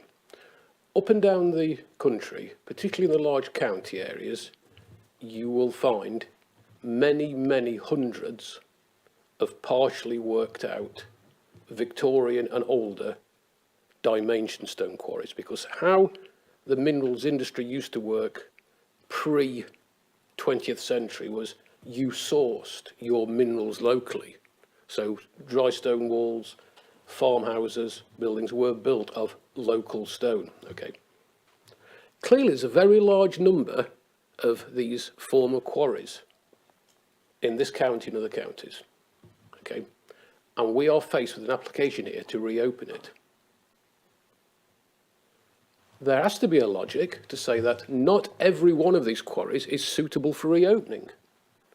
We've heard about concerns about the hydrogeology. We've heard about concerns about highways.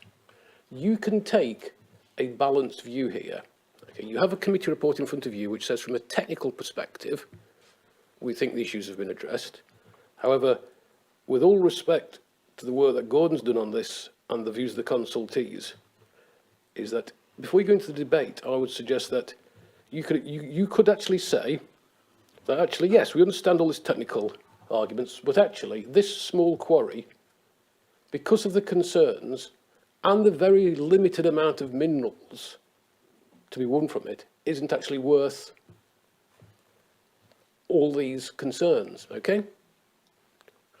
So what you will be doing then, and I very rarely do this, but to give a completely even-handed approach, Chair, so it's in the back of your mind when you debate this, even though I do not advocate it as a position I would take, if you were to go for a refusal, I think you would still be saying that you do not have enough information to adequately address all the concerns about hydrogeology and all the technical issues, and that actually, given its location, its impact on the highway network would be unacceptable. Okay. I have seen similar schemes of this sort of scale, perhaps a bit bigger, refused for those sort of reasons in the past, other authorities I've worked in. Okay. So it would be, I think, not an unreasonable reasons for refusal. However, my advice is that with all the work we've done on it, and it has been exhaustive, is that the officer conclusion isn't that. But if you were wanting to express your concerns, that would be one route, even though I'm not advocating it. I'm giving, because members often ask, well, what can we refuse it on? I'm trying to give you something to focus your thoughts. So it would be on uncertainty over impact in terms of hydrogeology, etc., and it would be impact on the local highway network. Okay. Even though I do not advocate it in terms of my professional advice to you, but that could be one thing that you could weigh up. Thank you. Thank you. Members of the committee, have you got a motion for me this afternoon? Councillor Malcolm Robinson. Thank you, Chair. I'll propose it in line with the officer's recommendations, including the new amendments and the new condition. Thank you. Is that seconded? Councillor Gordon Stewart seconds it. Can I just confirm, Chair, that it's the recommendation on page 45 that it's granted permission subject to the Secretary of State confirming that he doesn't want to call in the application, a Section 59 agreement and the conditions as he stated, the amendments to 12 and 21 with the additional condition regarding access and maintenance of the highway. And can I suggest that the exact wording of that additional condition is delegated to the Director of Planning in conjunction with the Chair? Yeah, agreed. No problem. Is that agreed? Does that second? Yes. Would anyone like to speak to the recommendation? Councillor Richard Dodd. Yeah, at Belsier we have a similar sort of a quarry. The estate there wanted to do some improvements. Remember, it's got the castle, it's got the hall, and it's got the village. All of the same, similar stone with the iron running through it. And they got permission to reopen a quarry to build 3 houses and a workshop, office, etc. using the original stone. And it's made a lovely job. Although, because it's not weathered, etc., it doesn't quite fit. But it will in time. You know, we'll all be gone, but it will eventually look the same. And I think that we are probably responsible for a lot of these repairs, stroke, whatever, insistence that it's used stone or whatever, because we have littered all of this county with conservation areas, you name it, it's got a restriction or whatever, and it's got to be done in the same style.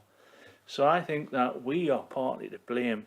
If you want to blame anybody for reopening a quarry, we are partly to blame. But I don't object to an old quarry being open. This is not like a big sandstone or a roadstone quarry. I used to live near Mootlaw Quarry, and there was a wagon a minute came out of there. Big wagons. Now it's mothballed, but it'll probably come back in front of us. It's got its own lagoon, as they all do. And it's quite, when a quarry's finished, the wildlife and everything else around seems to benefit. So let's take it out and let's move on. Thank you, Chair. Thank you. Anyone else like to speak to the recommendation? Councillor Georgina Hill. I made this point in our last planning meeting. I was hoping more people would speak because I'm still trying to weigh it all up. I always like to follow, as I say, the arguments, and I have been at times convinced either way by sometimes what members speak or and certainly what the officers. But I'm just opening up my mind as my mind's churning over. I can't be competent on this. I'm going to trust my instinct on this. I'm going to vote against. Thank you. Well, as chair of the committee, as chair, you know, I'm just going to put in my 2 penneth.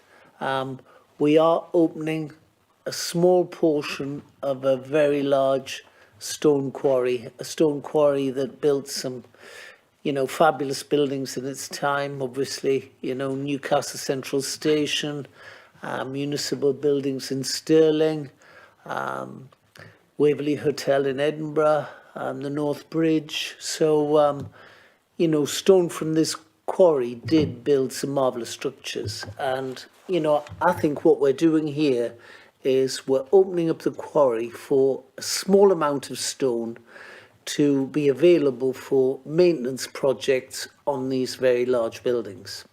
And, you know, as such, we have to ensure that the neighbours surrounding the quarry are safe and that we're going to protect them. And, you know, they're not going to be liable to landslips or flooding. But to that end, you know, I have confidence in our statutory consultees. I know a few stones have been thrown at them, but, you know, a lot of work has gone into this report. It has. And I would just like to think that, you know, we could support this as stone for maintenance projects. I will support the application. Could I ask Councillor Robinson if he wants to have the final word on this one? Just in response to what we've heard there, I think you said everything I want to say, Trevor, that the main point is I am comfortable with this because of the very reason it's come back, because it got a refusal, because of all the extra work it's had.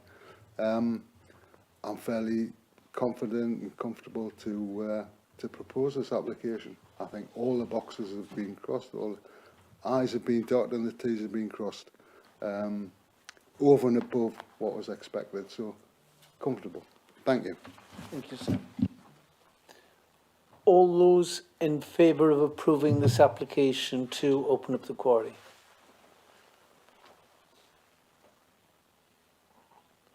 All those against? 2 against. Thank you. That application is approved.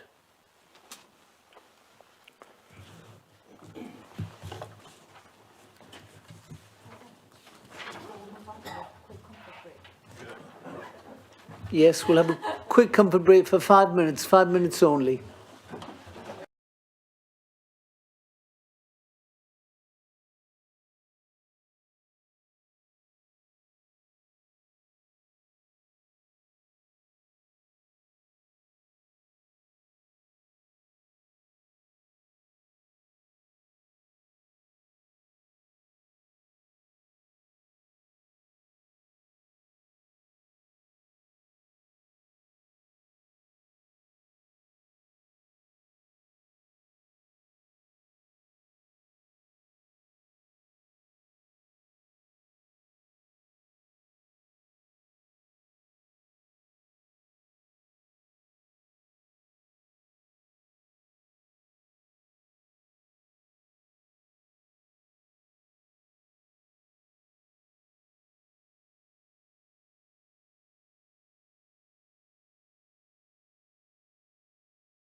Gentlemen, we'll restart the meeting. Ladies and gentlemen, restart the meeting. We're going to our second item this afternoon, and this is the new railway station at Newsham. It's construction of a two-platform railway station, including pedestrian lifts, step pedestrian access, new highway accesses, construction of overbridge to carry the diverted A1061 with shared footway and cycleway, modifications to existing highways, including new roundabouts, realignment of local roads, construction of new access roads from the highway, provision of parking for buses, cars, electric vehicles, motorcycles, cycles and taxis, works to public rights of way, construction of facilities ancillary to the station, including lighting, soft and hard landscaping, surface and subsurface drainage, utilities and other services, boundary treatment and other associated works. So this is land to the south of the A1061 South Newsham Road, Blythe.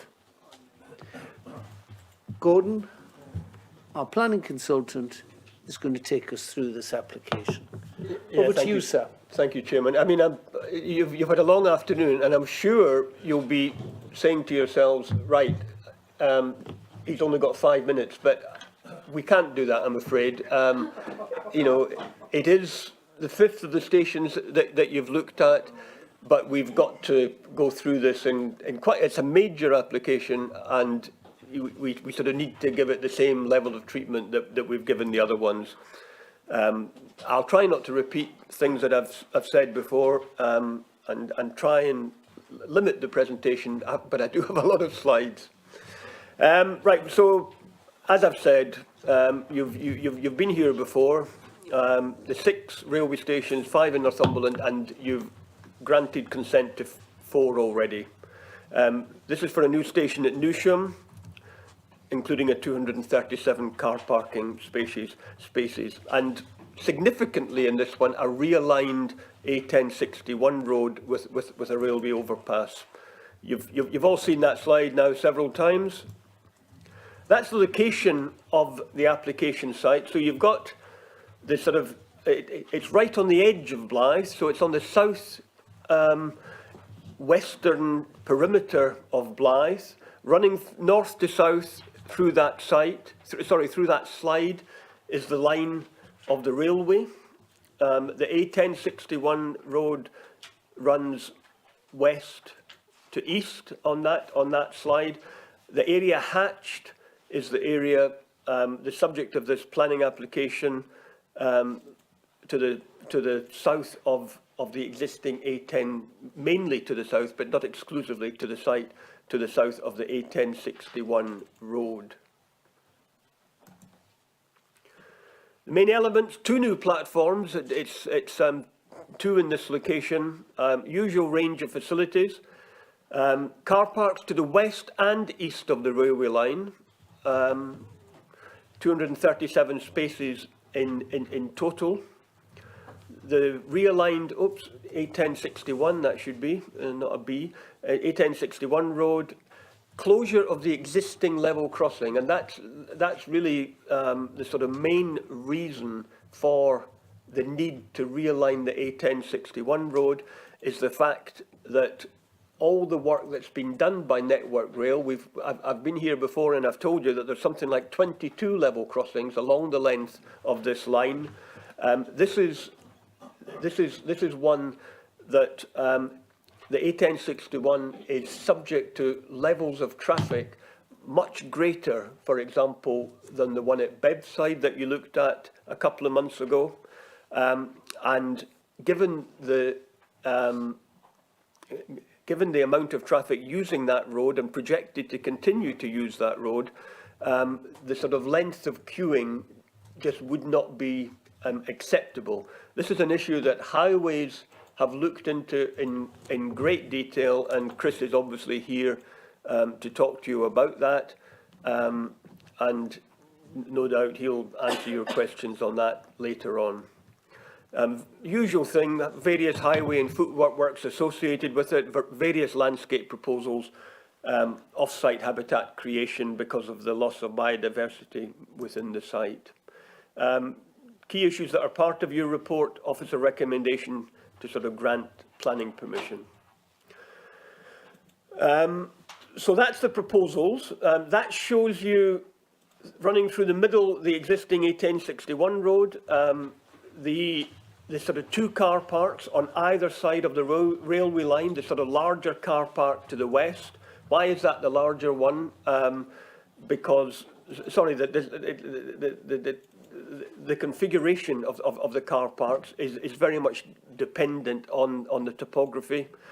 Each one has an attenuation pond, and there's also been a flood alleviation scheme associated with this application because the fields, particularly to the west of the railway line, are subject to localised flooding.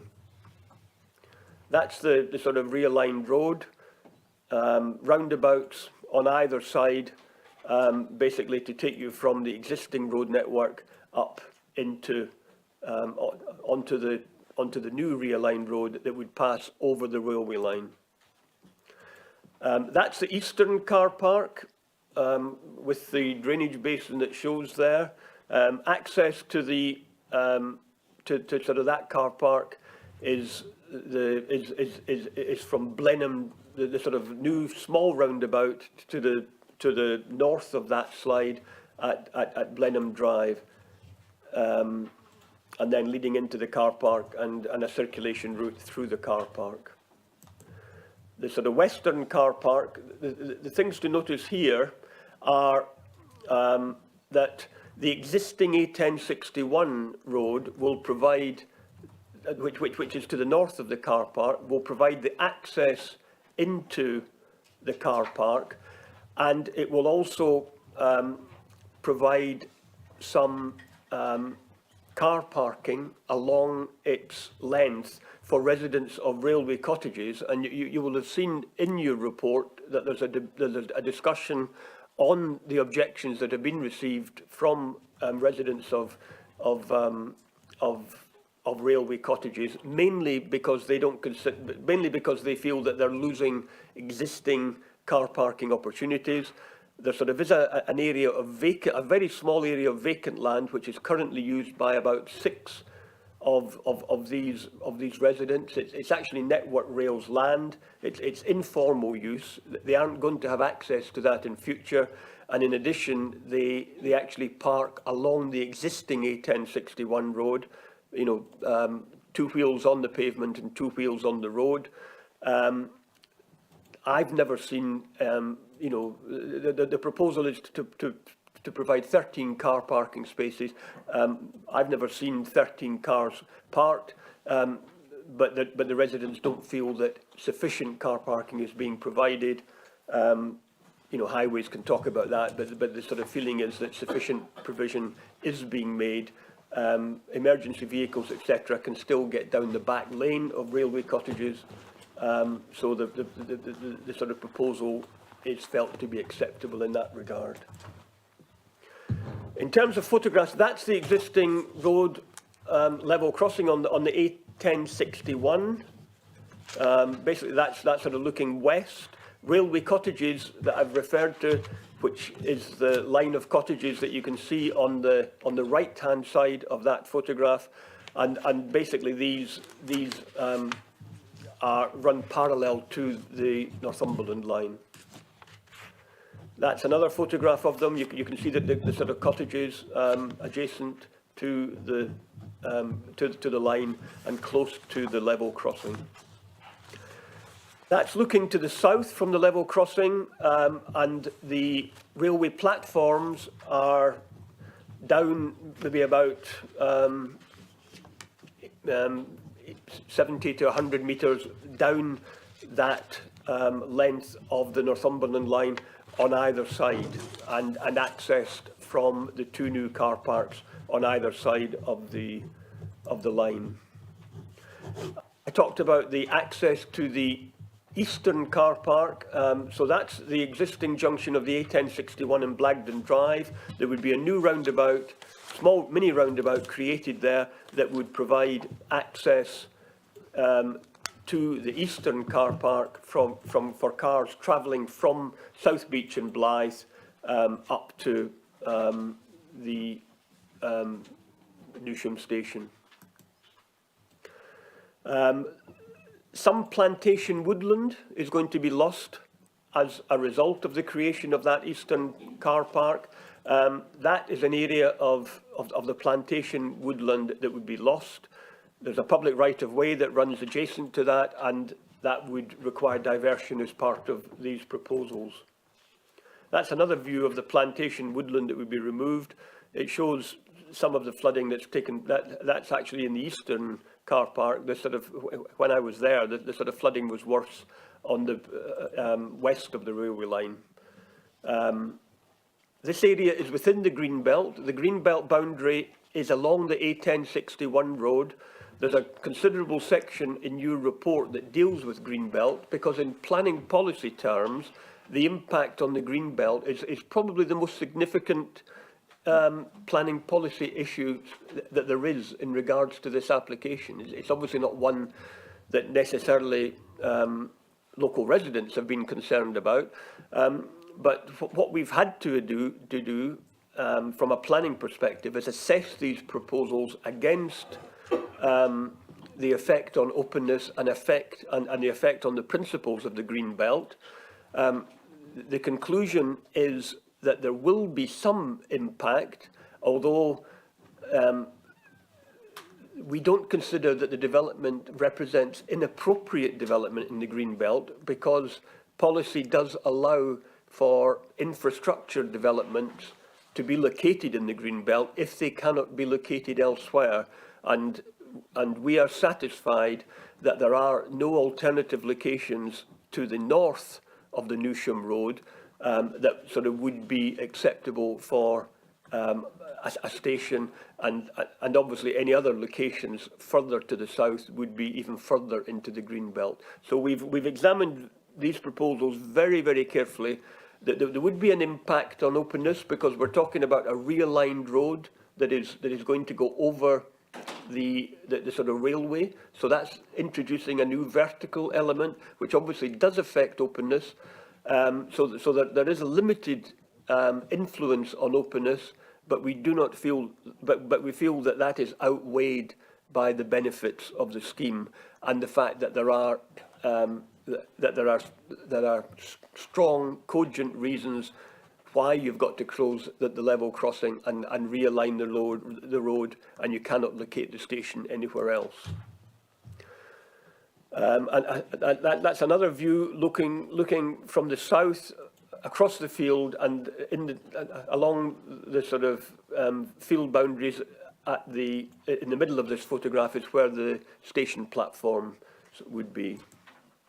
That's Arden House, which would be demolished. As it would be, that sort of area would originally, during construction, it would be used to sort of, it would be occupied by the sort of contractors.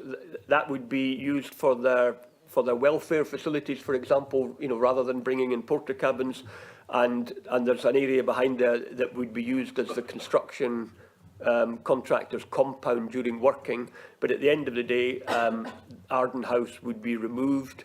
It's been purchased, and as part of this scheme, it has no particular architectural or heritage value, and there are no objections to the demolition of Arden House.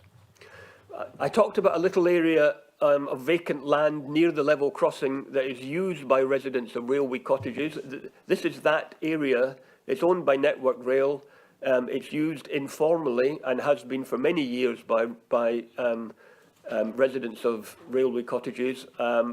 They will not have access to that land after the workings, because that will become part of the eastern car park. That's, I talked about a rear lane behind railway cottages that sort of is capable of providing, well, currently provides access for for vehicles, including emergency vehicles. That access would be retained, and there's no proposals to change that.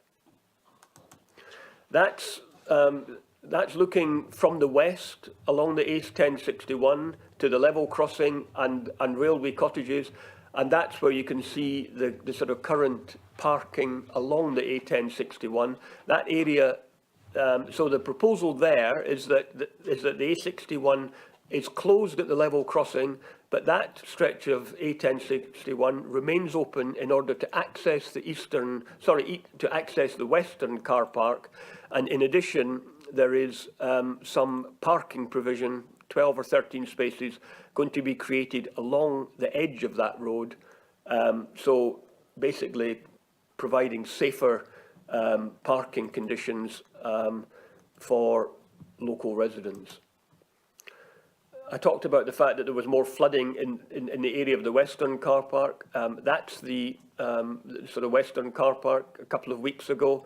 A lot of water there, and the main reason why this application you're considering last is that it had to be subject to a flood, a variety of flood mitigation measures, and these were being developed over the course of last summer prior to the submission of this application. Local Lead Flood Authority are satisfied. I mean, James is here today, can answer any questions you've got about that, but James is satisfied with the various measures that are being proposed. A couple of local residents have said that the proposals have the potential to increase flooding on their properties. In fact, really, it's the opposite, but because by addressing the existing flooding problems, that is also actually going to benefit residents of railway cottages that if they are currently affected by any sort of underground flooding, then that is likely, well, it would be improved. I mean, James can talk about that, but it would be improved by the scheme. Right, I've got some, as usual, warning, they're illustrative, not to scale, but you've considered them helpful in the past.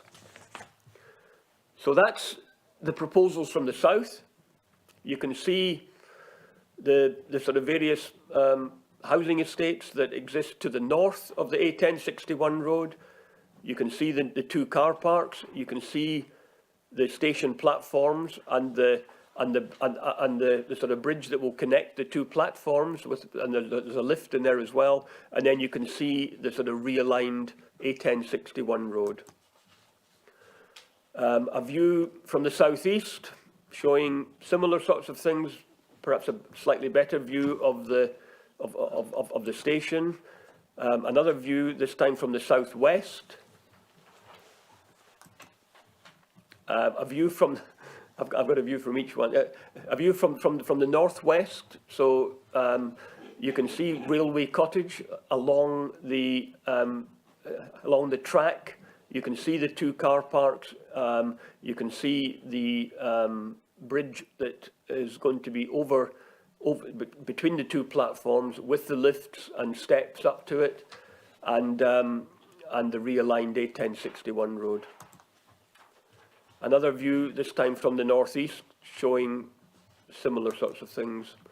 A view of the station platforms with the realigned A1061 road and the sort of various facilities associated with the station, very, very similar to the facilities that we've talked about on the other applications. Another view of the station and car parks. Another view of the station and car parks. And that's the end of my presentation, Chairman. Thank you very much, sir. Thank you, Gordon. One speaker on this application, ladies and gentlemen, and that is Alana Healy. Over to you, Alana. Thank you, Chair. Once again, thank you for allowing me the opportunity to speak here today. As you say, I'm Alana Healy, planning consultant for the proposed railway station at Newsham.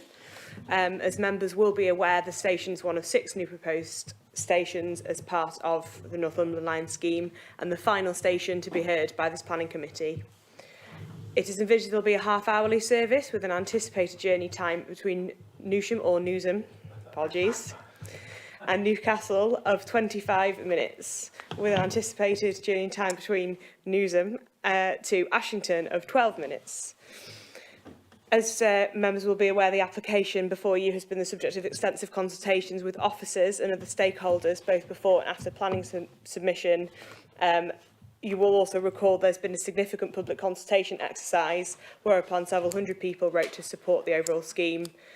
Specifically, 206 representations supported the proposals at Newsham.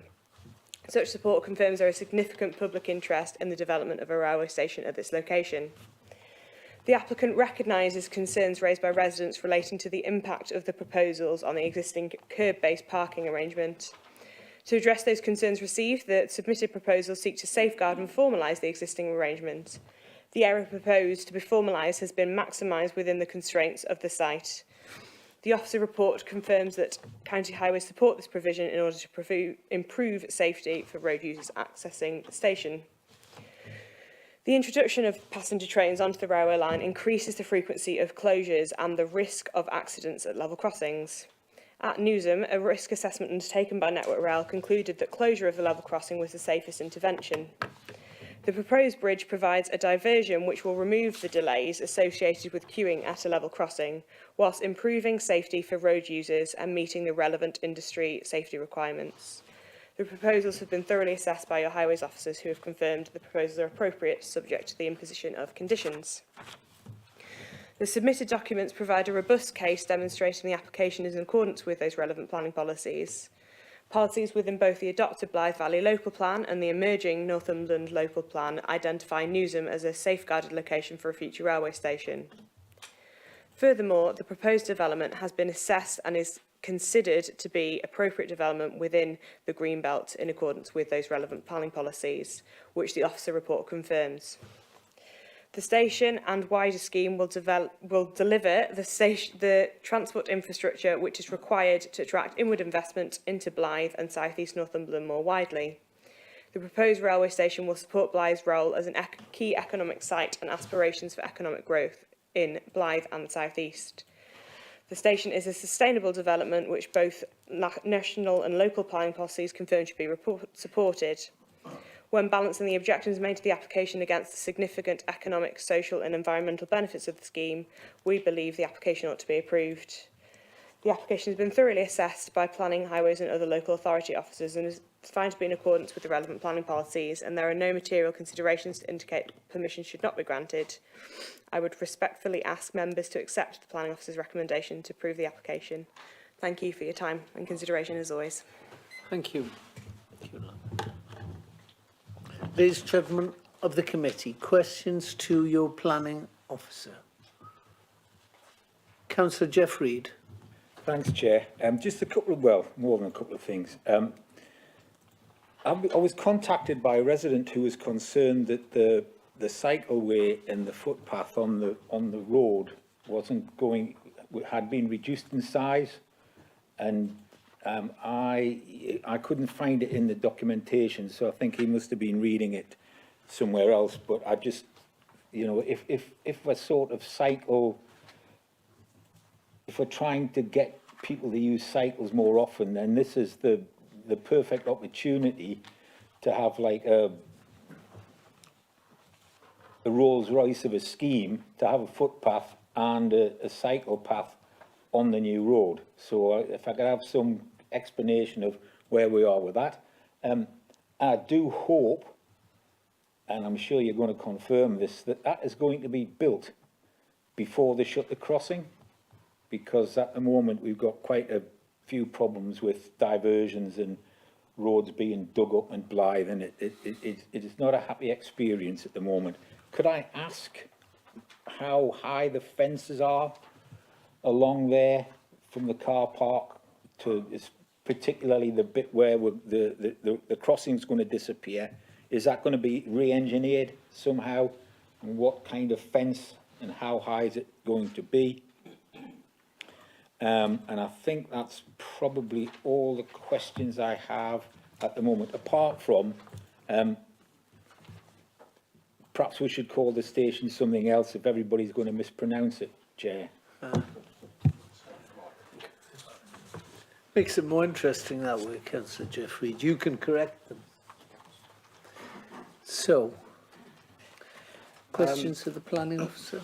Thank you, Chair.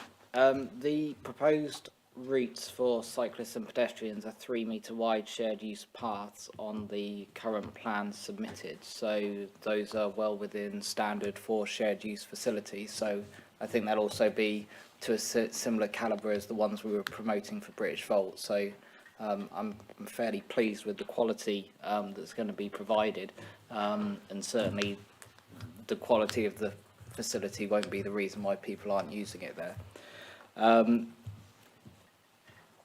The fences and the car park, I mean, probably a question for Gordon, but in essence, where a road terminates and where the crossing will no longer be, then it will be a railway managed fencing solution. So it will be in accordance with their fencing that's necessary for them to make sure it's a protected railway asset. In terms of closures, we're well aware, having discussed with local services on a number of recent developments, including the Taylor Wimpey and Miller site, and also the Links Road, which is happening, that there are concerns about how development and how works in Blythe are causing frustration. Obviously, in terms of the timing, certain things have to happen in certain orders. So yes, the road is geared up for construction first, and the level crossing, I think it's worded as not to be closed until such time that the road and bridge are constructed, isn't it, Gordon? Something to that effect. So basically we have said that the new infrastructure has to be in place and usable before you can think about closing the level crossing, because there would still need to be a viable way for people to travel in and around Blythe. So we've conditioned the requirement, but we haven't seen a phasing plan strategy yet from them. That is something that would have to develop and emerge, but we're also aware that local services would be quite strict on road space booking and impact of other developments, and only allowing certain things to happen at certain times to make sure that the impact was mitigated across the whole of Blythe.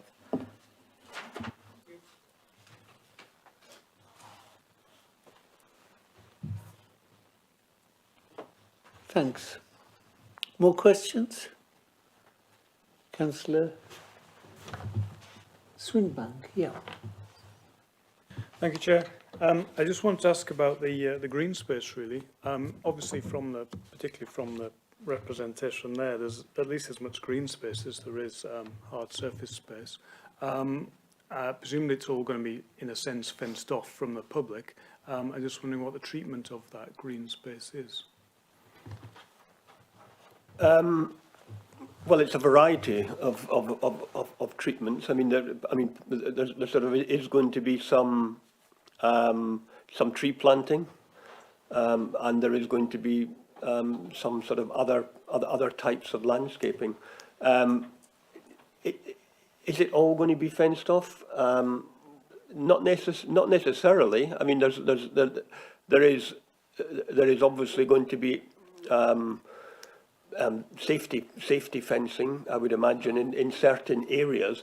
But one of the things, for example, that we're looking at is the possibility of linking the existing rights of way into new footpaths around the attenuation, the ponds that are going to be created. So details like that are the subject of conditions, and what we are, I mean, there's a condition in there requiring both. Well, there's one requiring biodiversity net gain, and there's also another one requiring compensation for the loss of the protected woodland. Now, the scheme is being quite generous with the provision of green space, but the applicants do accept that there does need to be additional green space created. And as I said, one of the things we're looking at is improvements to the localised rights of way, and allowing appropriate public access into areas of that green space. You know, subject obviously to safety considerations, etc. But there sort of are conditions that relate to that, and schemes would have still to be formulated.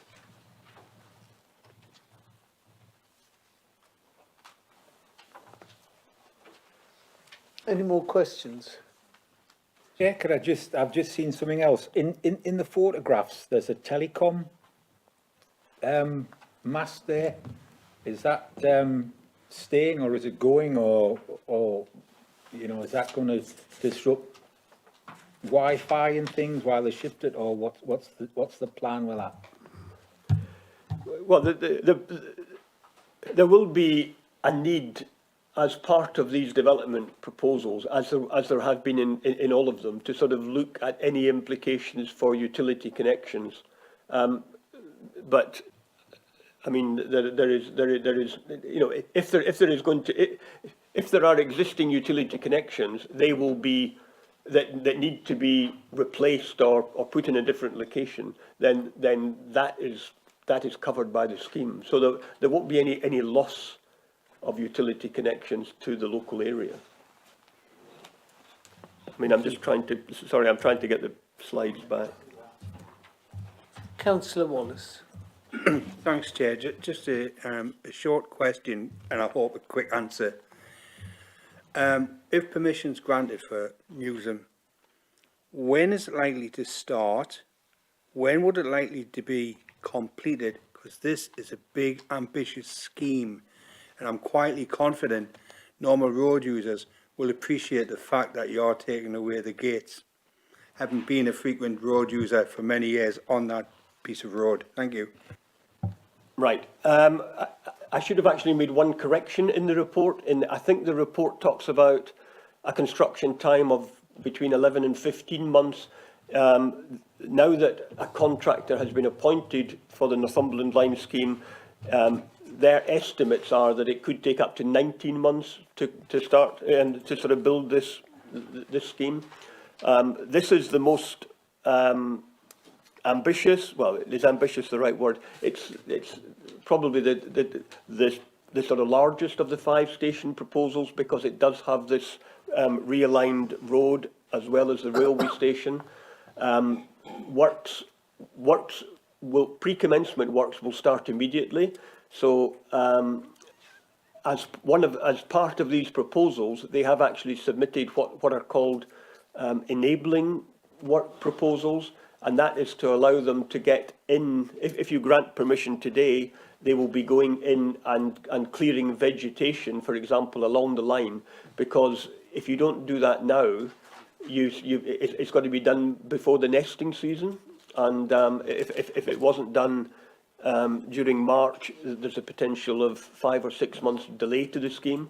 So the idea is to get on site as soon as possible, subject to you granting permission today and the decision notice getting issued, and a construction timescale that would take you through to the end of 2023. I mean, the scheduled reopening of the line is the end of 23, beginning of 24, and this station would be the one that would probably be being constructed right up to until the end of that period. Councillor Barry Flux. Yes, quite a silly question actually. Well, it's not a silly question; it's a minor question, really. On the existing roundabout there at the moment, there's quite an elaborate welcome to Blythe sign, like the pictures of the beach huts on and everything. And I don't know if either Blythe Town Council or Blythe Valley Borough Council paid for it. Will that be kept? Because it's quite a. I imagine if I lived there, I'd quite like it. So I was wondering, is that being kept and replaced and or stored or put somewhere nice, or because it seems to? I would imagine quite a bit of money was spent on it. But it's a shame to just chuck it in the bin, really. Having experienced parish dismay at loss of bus shelters, I will promise to keep every single sign or object that a parish is responsible for. So we'll be issuing a technical approval for this as it goes through. We'll make sure that if the parish are consulted, that their views are taken into account. Thank you. Councillor Robinson. Thank you, Chair. Just kind of like a general question. I mean, what's the catchment for this station? Well, the main catchment is the southern parts of Blythe. Yeah. But it is certainly conceivable that that sort of villages which exist a couple of miles south of Blythe would also be attracted to this station. But its main catchment areas are South Beach, Newsham, the southern parts of Blythe, with the sort of, well, the idea behind the scheme is that the northern part of Blythe would mainly feed into Bebbside Station. And that's what the sort of modelling of the car parking provision has been based on. Yeah. Thank you. Any more questions, ladies and gentlemen? Could I have a proposal, please? Barry Flux.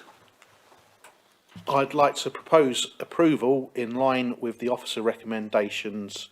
Quite happy to confirm that as the solicitors require. Seconder? Second, Chairman. Councillor Hutchinson seconds, moved by Barry Flux. Ladies and gentlemen, anyone like to speak to the motion? Councillor Jeffreid. Thanks, Chair. Well, if you're going to do something, you might as well try and do it properly. I mean, you can't argue that we've penny pinched it all on this, can you, really? I mean, some of the other stations have been a bit kind of, well, you know. But, I mean, this is, you're going to know it's there. And, I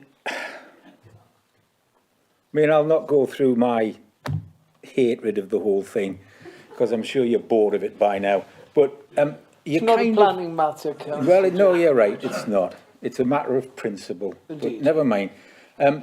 Blagdon Drive, the people who live on Blagdon Drive live on a busy road which is quiet at night and can quite easily get in and out of the estate. And we're turning their houses into a car park. It's quite. It's visionary in its destruction of people's quiet enjoyment of their home, I think, really. You know, I mean, it is just amazing, isn't it? So, I'll not be voting for it because, I don't think I should be supporting the waste of £135 million. But to have, I think we might be disturbing people's quiet enjoyment of their property by removing trees in a house and putting a car park with 130 odd spaces in it. And obviously 200 metres of platform with tannoys announcing trains every hour because there'll not be enough people to have it support for every half hour. But,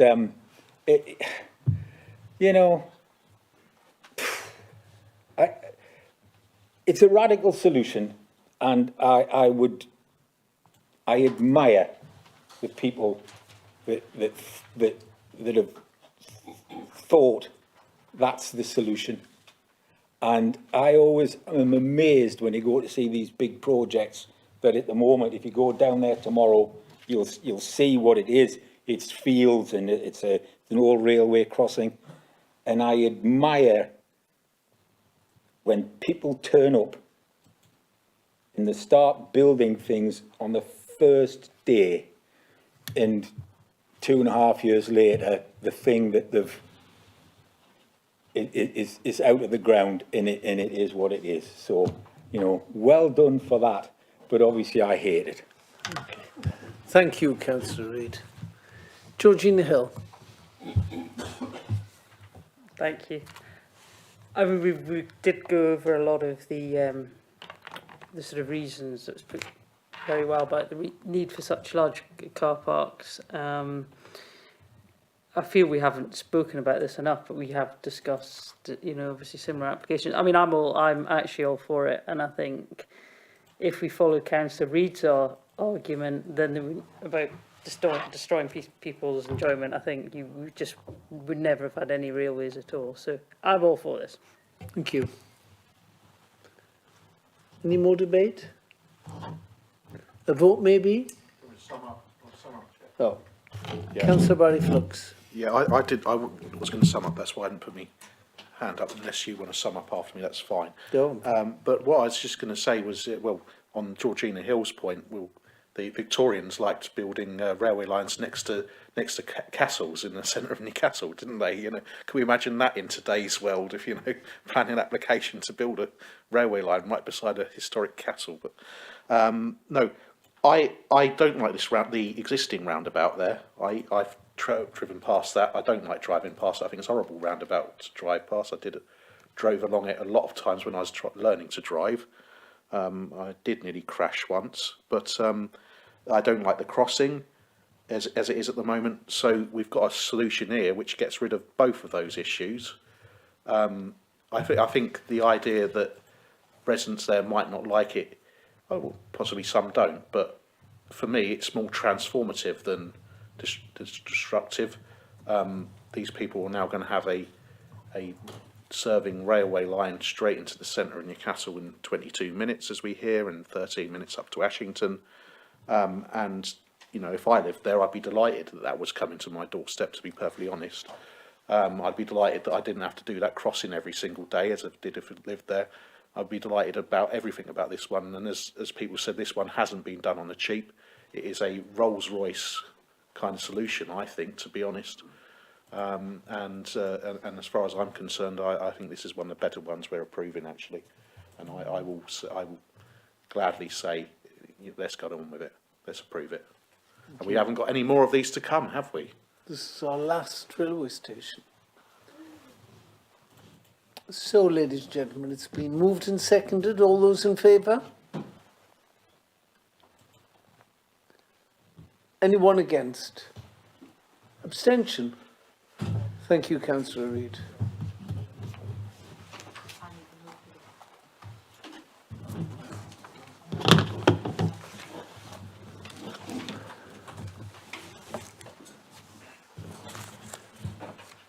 And our final application this evening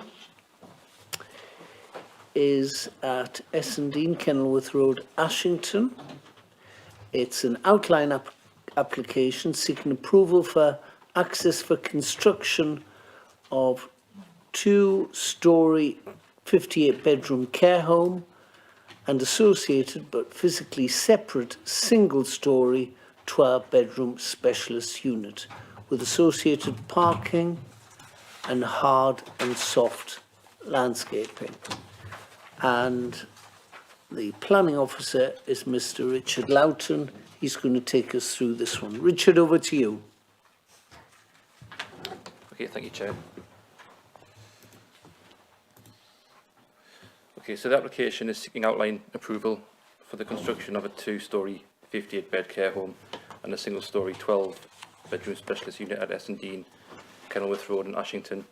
The application seeks permission for access with the matters of scale, appearance and layout being reserved, although the description does include parking and landscaping. The site is currently a brownfield site near Ashington Town Centre and is bounded to the west by Kenilworth Road, to the north by grassed area open space, and there's an area of car parking beyond the railway line, and then just to the south there is a residential area. And these are indicative plans with it being an outline application, but it does indicate that the site can accommodate a care home, which includes dining, leisure, treatment, administration and support facilities. The scheme is to accommodate general nursing and an elderly mentally infirm. In addition, the scheme includes a separate specialist care unit of 12 bedrooms equipped with facilities to care for young physically disabled people and those with brain injuries. The application states that according to the 2014 mid-year estimates produced by the Office for National Statistics, there were just over 71,000 residents in Northumberland who were aged 65 and over, which equates to 22.5% of the population. By 2030, the number of older people living alone in Northumberland is forecast to increase significantly, and the proposed development would assist in providing high-quality retirement living accommodation where there is an identified need for such facilities. In addition, the proposed care home would create up to 20 jobs. The proposed site plan shows the parking layout, which allocates 14 spaces, although Appendix D of the Northumberland Local Plan sets out that 36 spaces are required for such a development.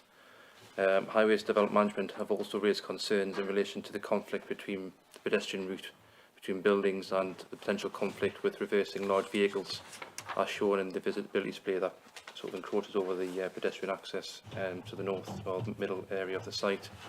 In summary, there is still further information required to satisfy highway safety, such as off-work highway works, evidence to support proposed parking numbers, internal layout arrangements, and the conflict between all modes of transport, including pedestrian.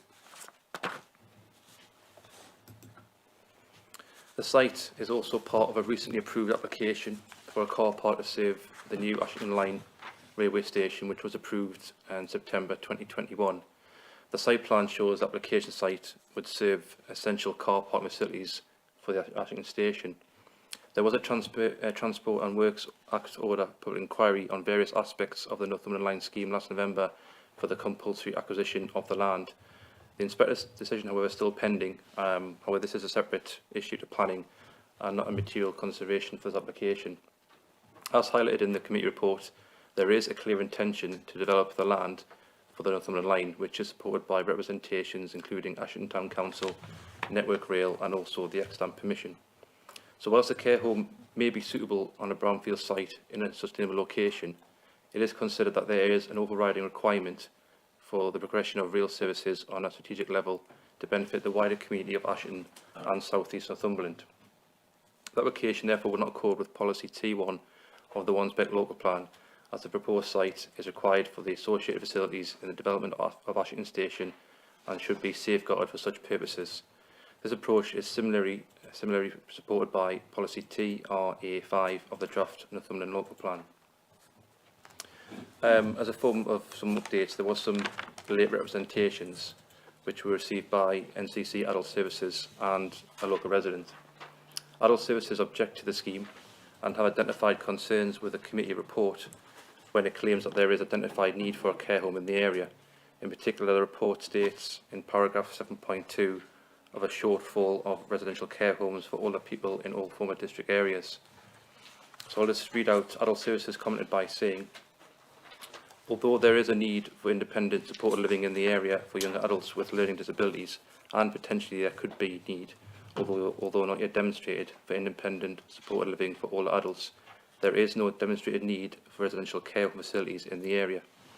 The vacancy levels in the sector are still high, and we have data that demonstrates the demand for institutional accommodation has remained relatively flat over the preceding 5 years, while demand for care home and independent supported living has increased, suggesting substitution in the market. This data is supported by a report produced by Lang Buisson on the residential care home market. There is potentially land that could be utilised for this type of facility. However, there is no current demand, and we expect individual choice in the future to continue to be independent living. A new facility could potentially destabilise the current market, taking service users from current facilities, causing market failure in those facilities, leading to closures. At this time, we would not support any application for a residential or nursing care home in this area. Additional objection from a local resident also raises concerns to build a care home on the site, as has been earmarked to be used for the upcoming extension to the car park for the train station. So to summarise, concerns are that the current level of car parking is not adequate to sustain any increase in traffic and growth of Ashington. The car park is essential to the smooth running of the new station. It is the only viable option to allow the continuation of the public to use Ashington's facilities. To quickly run through the photographs. This is just showing the site looking east. And the site is vacant land. You can see this with housing bordering the site to the south, with the railway line to the east. And these photos look towards the north, showing the area of open space, and the site beyond is for the Ashton Northumberland Line station. The final photographs show the area along the south of Kenilworth Road and the residential neighbouring area. So, to conclude, as per the committee report, the application is recommended for refusal as it would prevent the reintroduction of passenger rail services on the Ashington-Northumberland line, and it has not been adequately demonstrated that the proposals are acceptable in terms of highway safety. It must be noted, however, that policy TRA5 of the Northumberland Local Plan should be removed from refusal reason 1, as the plan has yet to be formally adopted, and therefore the policy can only be afforded limited weight at this stage. Okay, thank you, Chair. Thank you very much. Thank you. Chair, can I just come in at this point? Yes. Okay, thanks everybody. And can I just try and put this into context? I'm going to go into the lines of logic debate here, okay? Again, okay. Normally, you can have multiple planning permissions on the same site for different things.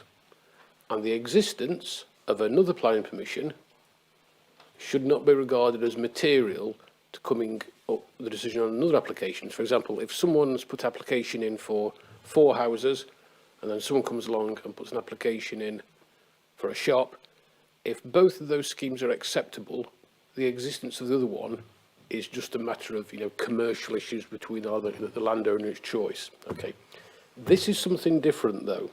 Okay, while we are not here to stifle competition, and I would ask you to see the comments made by the County Council in terms of care home provision in that context, there is a particular issue here. And while there's nothing wrong with granting multiple permissions on the same site, that is a point of general principle. Here, though, we have a particular policy about this particular site, and it uses the term safeguarding. And what that is saying is that a deliberate step has been taken in formulating plans that this land, it was regarded as necessary to include policies to say that land should be safeguarded for the creation of the Ashington-Blythe line or the Northumberland line. Okay, so the normal general approach of saying you can grant multiple permissions on the same site, it doesn't matter, does not come into play here because of a specific policy which relates to this piece of land in terms of safeguarding, which says basically that land along the line of the railway has been safeguarded so that the railway can take place, and that is in force as a policy at the moment. Okay, so therefore, just to recap, the general argument about this doesn't apply because there is a particular policy about this particular site. Therefore, the recommendation, because it is safeguarded for particular use.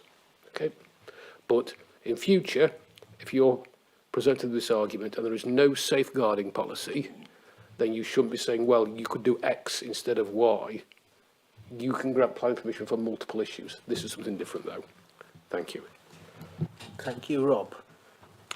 Public speaking slot now. We've got one speaker this evening, and that is Councillor Caroline Ball. Caroline, the floor is yours. You have 5 minutes. Thank you, Chair, and I won't be taking 5 minutes. I'm quite shocked, surprised and disappointed to see this application. To make it clear, I'm 100% against anything that would stop the development or stands in the way of the reopening of the Northumberland line.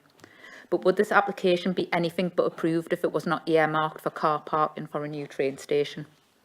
A state-of-the-art care home on a site of a former care home, creating jobs and specialist care. We have an ageing population and a need for this kind of supported facility, so I cannot see how this would be recommended to be refused in any other circumstances. I believe it is a failure that we have this application here today. We are expecting spades in the ground in a matter of weeks, and everyone here has been put in a difficult position to decide the fate of the project in an application we would normally be asked to support.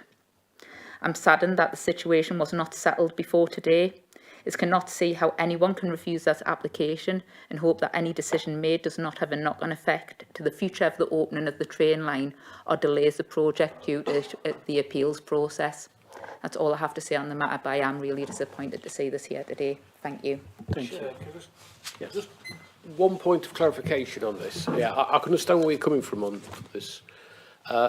As I say in my member training, though, on planning, is any of you can make any application wherever you want at any time. You could put an application in to build a McDonald's in the middle of Alnwick Castle if you wanted to. If it's lawfully made, we have to determine it. And this is where we are today. Okay. So we are approaching this with a very straight bat, and it's been refused on policy grounds. Thanks. That would be the McDonald's v the Percy's, wouldn't it? Okay, KFC then.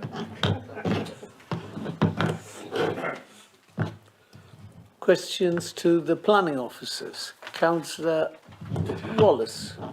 Thanks, Chair. Could I ask very simply, the application for the care home is 20/04423. The application for the railway station was 21/00387. So obviously the care home application was in long before the railway station application. Has the delay in getting this to a committee been because of being unable to come to an arrangement with the applicant? For example, I agree with the report, the number of parking spaces is completely inadequate. Should this be agreed? That would be one question, Chair. Secondly, my memory is not what it used to be. But I'm quietly confident S&D Care Home was there well after 1992, as stated in the report on page 112. So much so that in 2007, when the Wansbeck District Local Plan was passed and approved, there was no mention of what would happen to S&D Care Home, because I believe it was still open. Thank you, Chair. Okay. Chair, can I just clarify one thing? Yes, I can see where you're coming from in terms of the chronology of when applications were submitted.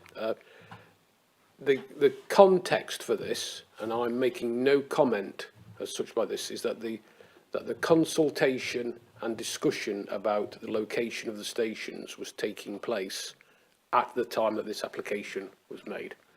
And I just remember just to note that and not to place any particular weight on that chronology.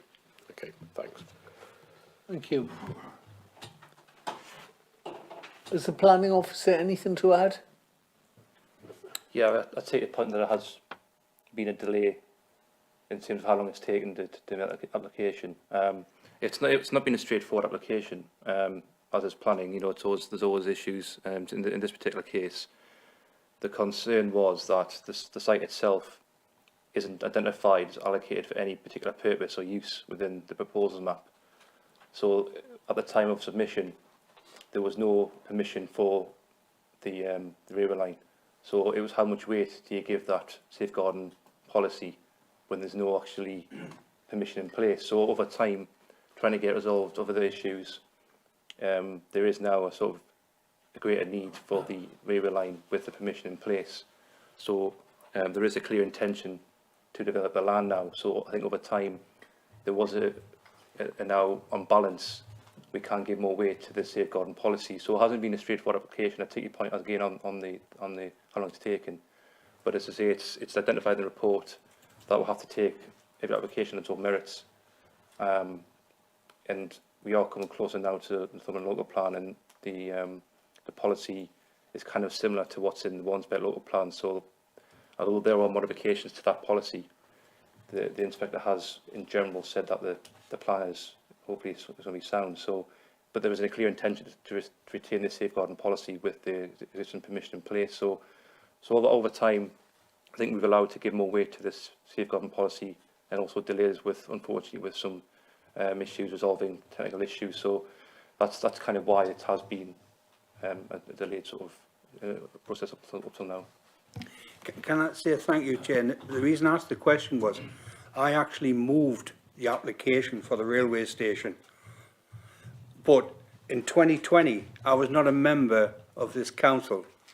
And when I moved the application for the railway station, I was not aware there was a planning application in for Essendine, because I was very, very critical of that building being left in a derelict state for so long. And that's something I would remind members, how long that was left in a terrible state for residents to look at on a daily basis in the Ashington area. Thank you, Chair. Thank you. Chair, can I just interrupt? We are moving to 3 hours, so I don't know whether you want to move to suspend standing orders in respect of the duration of the meeting. Would anyone like to suspend standing orders? Councillor Hutchinson, seconded. All those in favour? Great. Councillor Georgina Hill. Thank you. This is making me feel really, really uncomfortable. Turning down a care home, timings and everything. I mean, if I was the care home, I'd be livid. I'd say it smells a bit of a stitch up, to be perfectly honest. It's not our finest hour. But what you're saying, and just to clarify this thinking, so actually the reasons, number 2, the application has not been accompanied by adequate information, etc. If it had been, that still wouldn't have mattered, would it? The pure central is on policy ground because it doesn't accord with policy T1. That's it. So the second one, even if it's the reverse, wouldn't change the conclusion, the recommendation. So if we were to turn it down, are you saying there'd be a prima facie case for appeal review and everything because it clearly contradicts the policy? Is that what you're saying? It's not a weighing up, benefit tax. You're just saying no. So you're saying there really isn't any grounds to approve this. No. Right. Yeah, to be clear, is that safeguarding is an unusual policy area because when you have more generic policies which talk about, say, development in the open countryside, clearly there's an element of weighing up a policy non-compliance with other material circumstances. Okay. This, though, it's a site particular safeguarding policy saying that this land needs to be protected for the railway, and that was a decision made both in the Wansbeck District Local Plan and the Northumberland Local Plan. Okay. So you're right, it is more of a binary question here. And that's why I advise members that there is a particularly worded and defined area of safeguarding here, because clearly you can see generic policies in the plan, which don't talk about particular places, about meeting the needs of care homes, etc., and meeting the needs of our residents.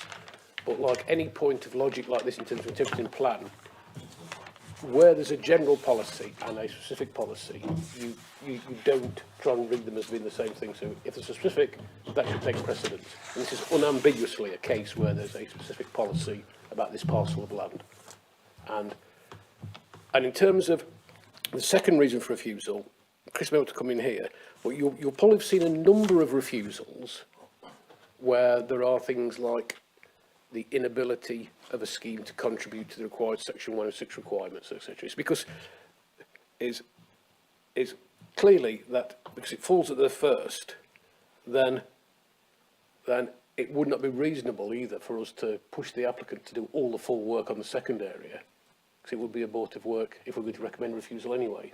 It's probably capable of, the second reason refusal is probably capable of being resolved, but you would not do that in a situation where there's a first reason for refusal. Okay. You want to come in there, Chris, and just... Thanks, Rob, and I'm going to take a slight liberty here because I think I can help with the timing concern. You see, this application was validated on the 19th of February 2021, and my team issued their first response on the 15th of March 2021, and we didn't receive further submissions until October 2021. You'd already voted for the station in September 2021, so we didn't even receive new information for us to consider in terms of the visibility displays and their parking submission. Their parking submission was based on another application for another site in Newcastle. They haven't even done work dedicated towards this site in particular. So our reason for refusal on highways grounds is you have not done work that relates to your proposal that is in front of us. It's not just insufficient information, it's you've given us a report that does not relate to the actual application that you are proposing to put on the ground here. So we've given them a clear direction on the additional work they should have done. They had that in March 2021. They had a significant amount of time to come forward with further information, and we, my team, that was not submitted in planning until October, and without overstepping the mark too much, the approval for the station was given in September by this committee. So there isn't a timing issue because the new information wasn't in front of me as the highways development manager to make any sort of second comment. They'd already been told your application is not sufficient, you need to present further information, and they hadn't done so until such time that perhaps the opportunity had gone and the policy position had shifted. Thank you. Any more questions, ladies and gentlemen? Councillor Jeff Reid. Yeah, thanks, Chair. Forget about the railway and all the things you've been talking about. I thought I heard that this would be refused anyway because it's over provision, because we've got enough spaces already. Did I misunderstand that, or is that what was said? And what amazes me about that is, usually, it's not up to us to decide; it's up to the market to decide. So I was just wondering how we ended up in that position. Yeah, Richard? It was based on the sort of representations from the council's adult services team. So they're saying there's actually not a need in Ashton area for this type of development. However, that wouldn't be a reason for refusal in this instance. It would kind of be weighing up the plan, getting the plan and balance. Yeah. But just to notify that there is actually a policy in the emerging, well, the draft local plan, which does ask for a housing needs assessment for a development like this. So if I was allowed to give full weight to that policy, then I would be asking for a housing needs assessment. But in this current time, I can't do that. Yeah. So it's not a reason for refusal. It won't change the actual refusing reasons, but potentially in a couple of months' time, it could be a different situation. Yeah, Chair, could I come in here? And Councillor Reid's made a good point I need to pick up on. Again, it's another point of logic. Okay.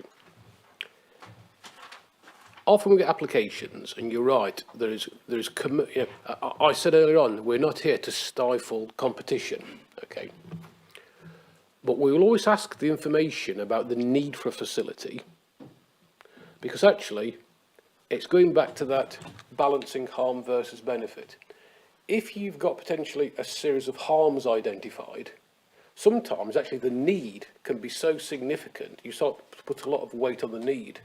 So we'll always include information on housing need of various types and accommodation needs of various types, because that enables you to put the appropriate weighting on things. So if there was no impacts whatsoever, and adult services said actually we don't need it, you could take the view actually that it's competition introducing. Whereas if there was problems with the delivery of this, say it was unacceptable in visual terms or impact on other residents, you could say actually if there's no identified need for it, then that harm, there's nothing to offset it. But if there is harm, you need identified to offset it. What it is, this one is for transparency. We've reported on what the adult services have said, and they've said in their position is that it is not needed, but we are not basing, we won't be recommending a refusal on that basis, because actually the two reasons given do the job anyway. Okay. But need arguments are useful sometimes to counterbalance harm. Okay. Thank you. Any more questions, ladies and gentlemen? A proposal? Can I just ask? Yes. Another question. Do we anticipate an appeal on this decision? Who knows? I think that takes us into speculation, which I think we need to make the right decision now. Yes. Yeah. Yeah, just to be so clear, everyone has, all applicants have the right of appeal, though. Okay. Yeah. Either for refusal, time, or conditions. So in other words, if the conditions are too onerous, if it's refused, or if we've not determined it in a period they're happy with, they can appeal. Okay. Councillor Hutchinson. Thank you, Chair. It's disappointing to lose a care home, but I propose the officer recommendation of refusal. Is that seconded? Councillor Barry Flux. Anyone like to speak to the application? Councillor Darman.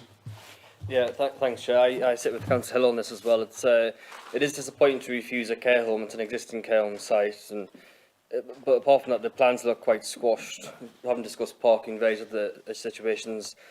I think the officer's recommendation at this point is the right one. So I wouldn't like to vote against it, but I think his recommendation is the right one on this time. So I will be voting for refusal as well.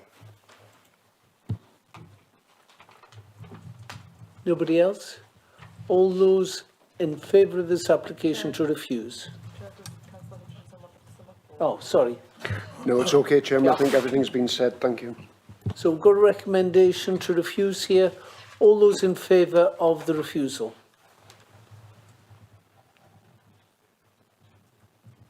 Those against? Those abstaining? 2 abstentions. That's carried. Refusal stands. So, ladies and gentlemen, just to finish off our meeting today, we've got 2 items for information. We've got an appeal update report, and then we've got a Section 106 agreements update report. Both those for your information. I've got no urgent business today. Just thank you for your attendance and participation. Thank you very much indeed. Shall we turn the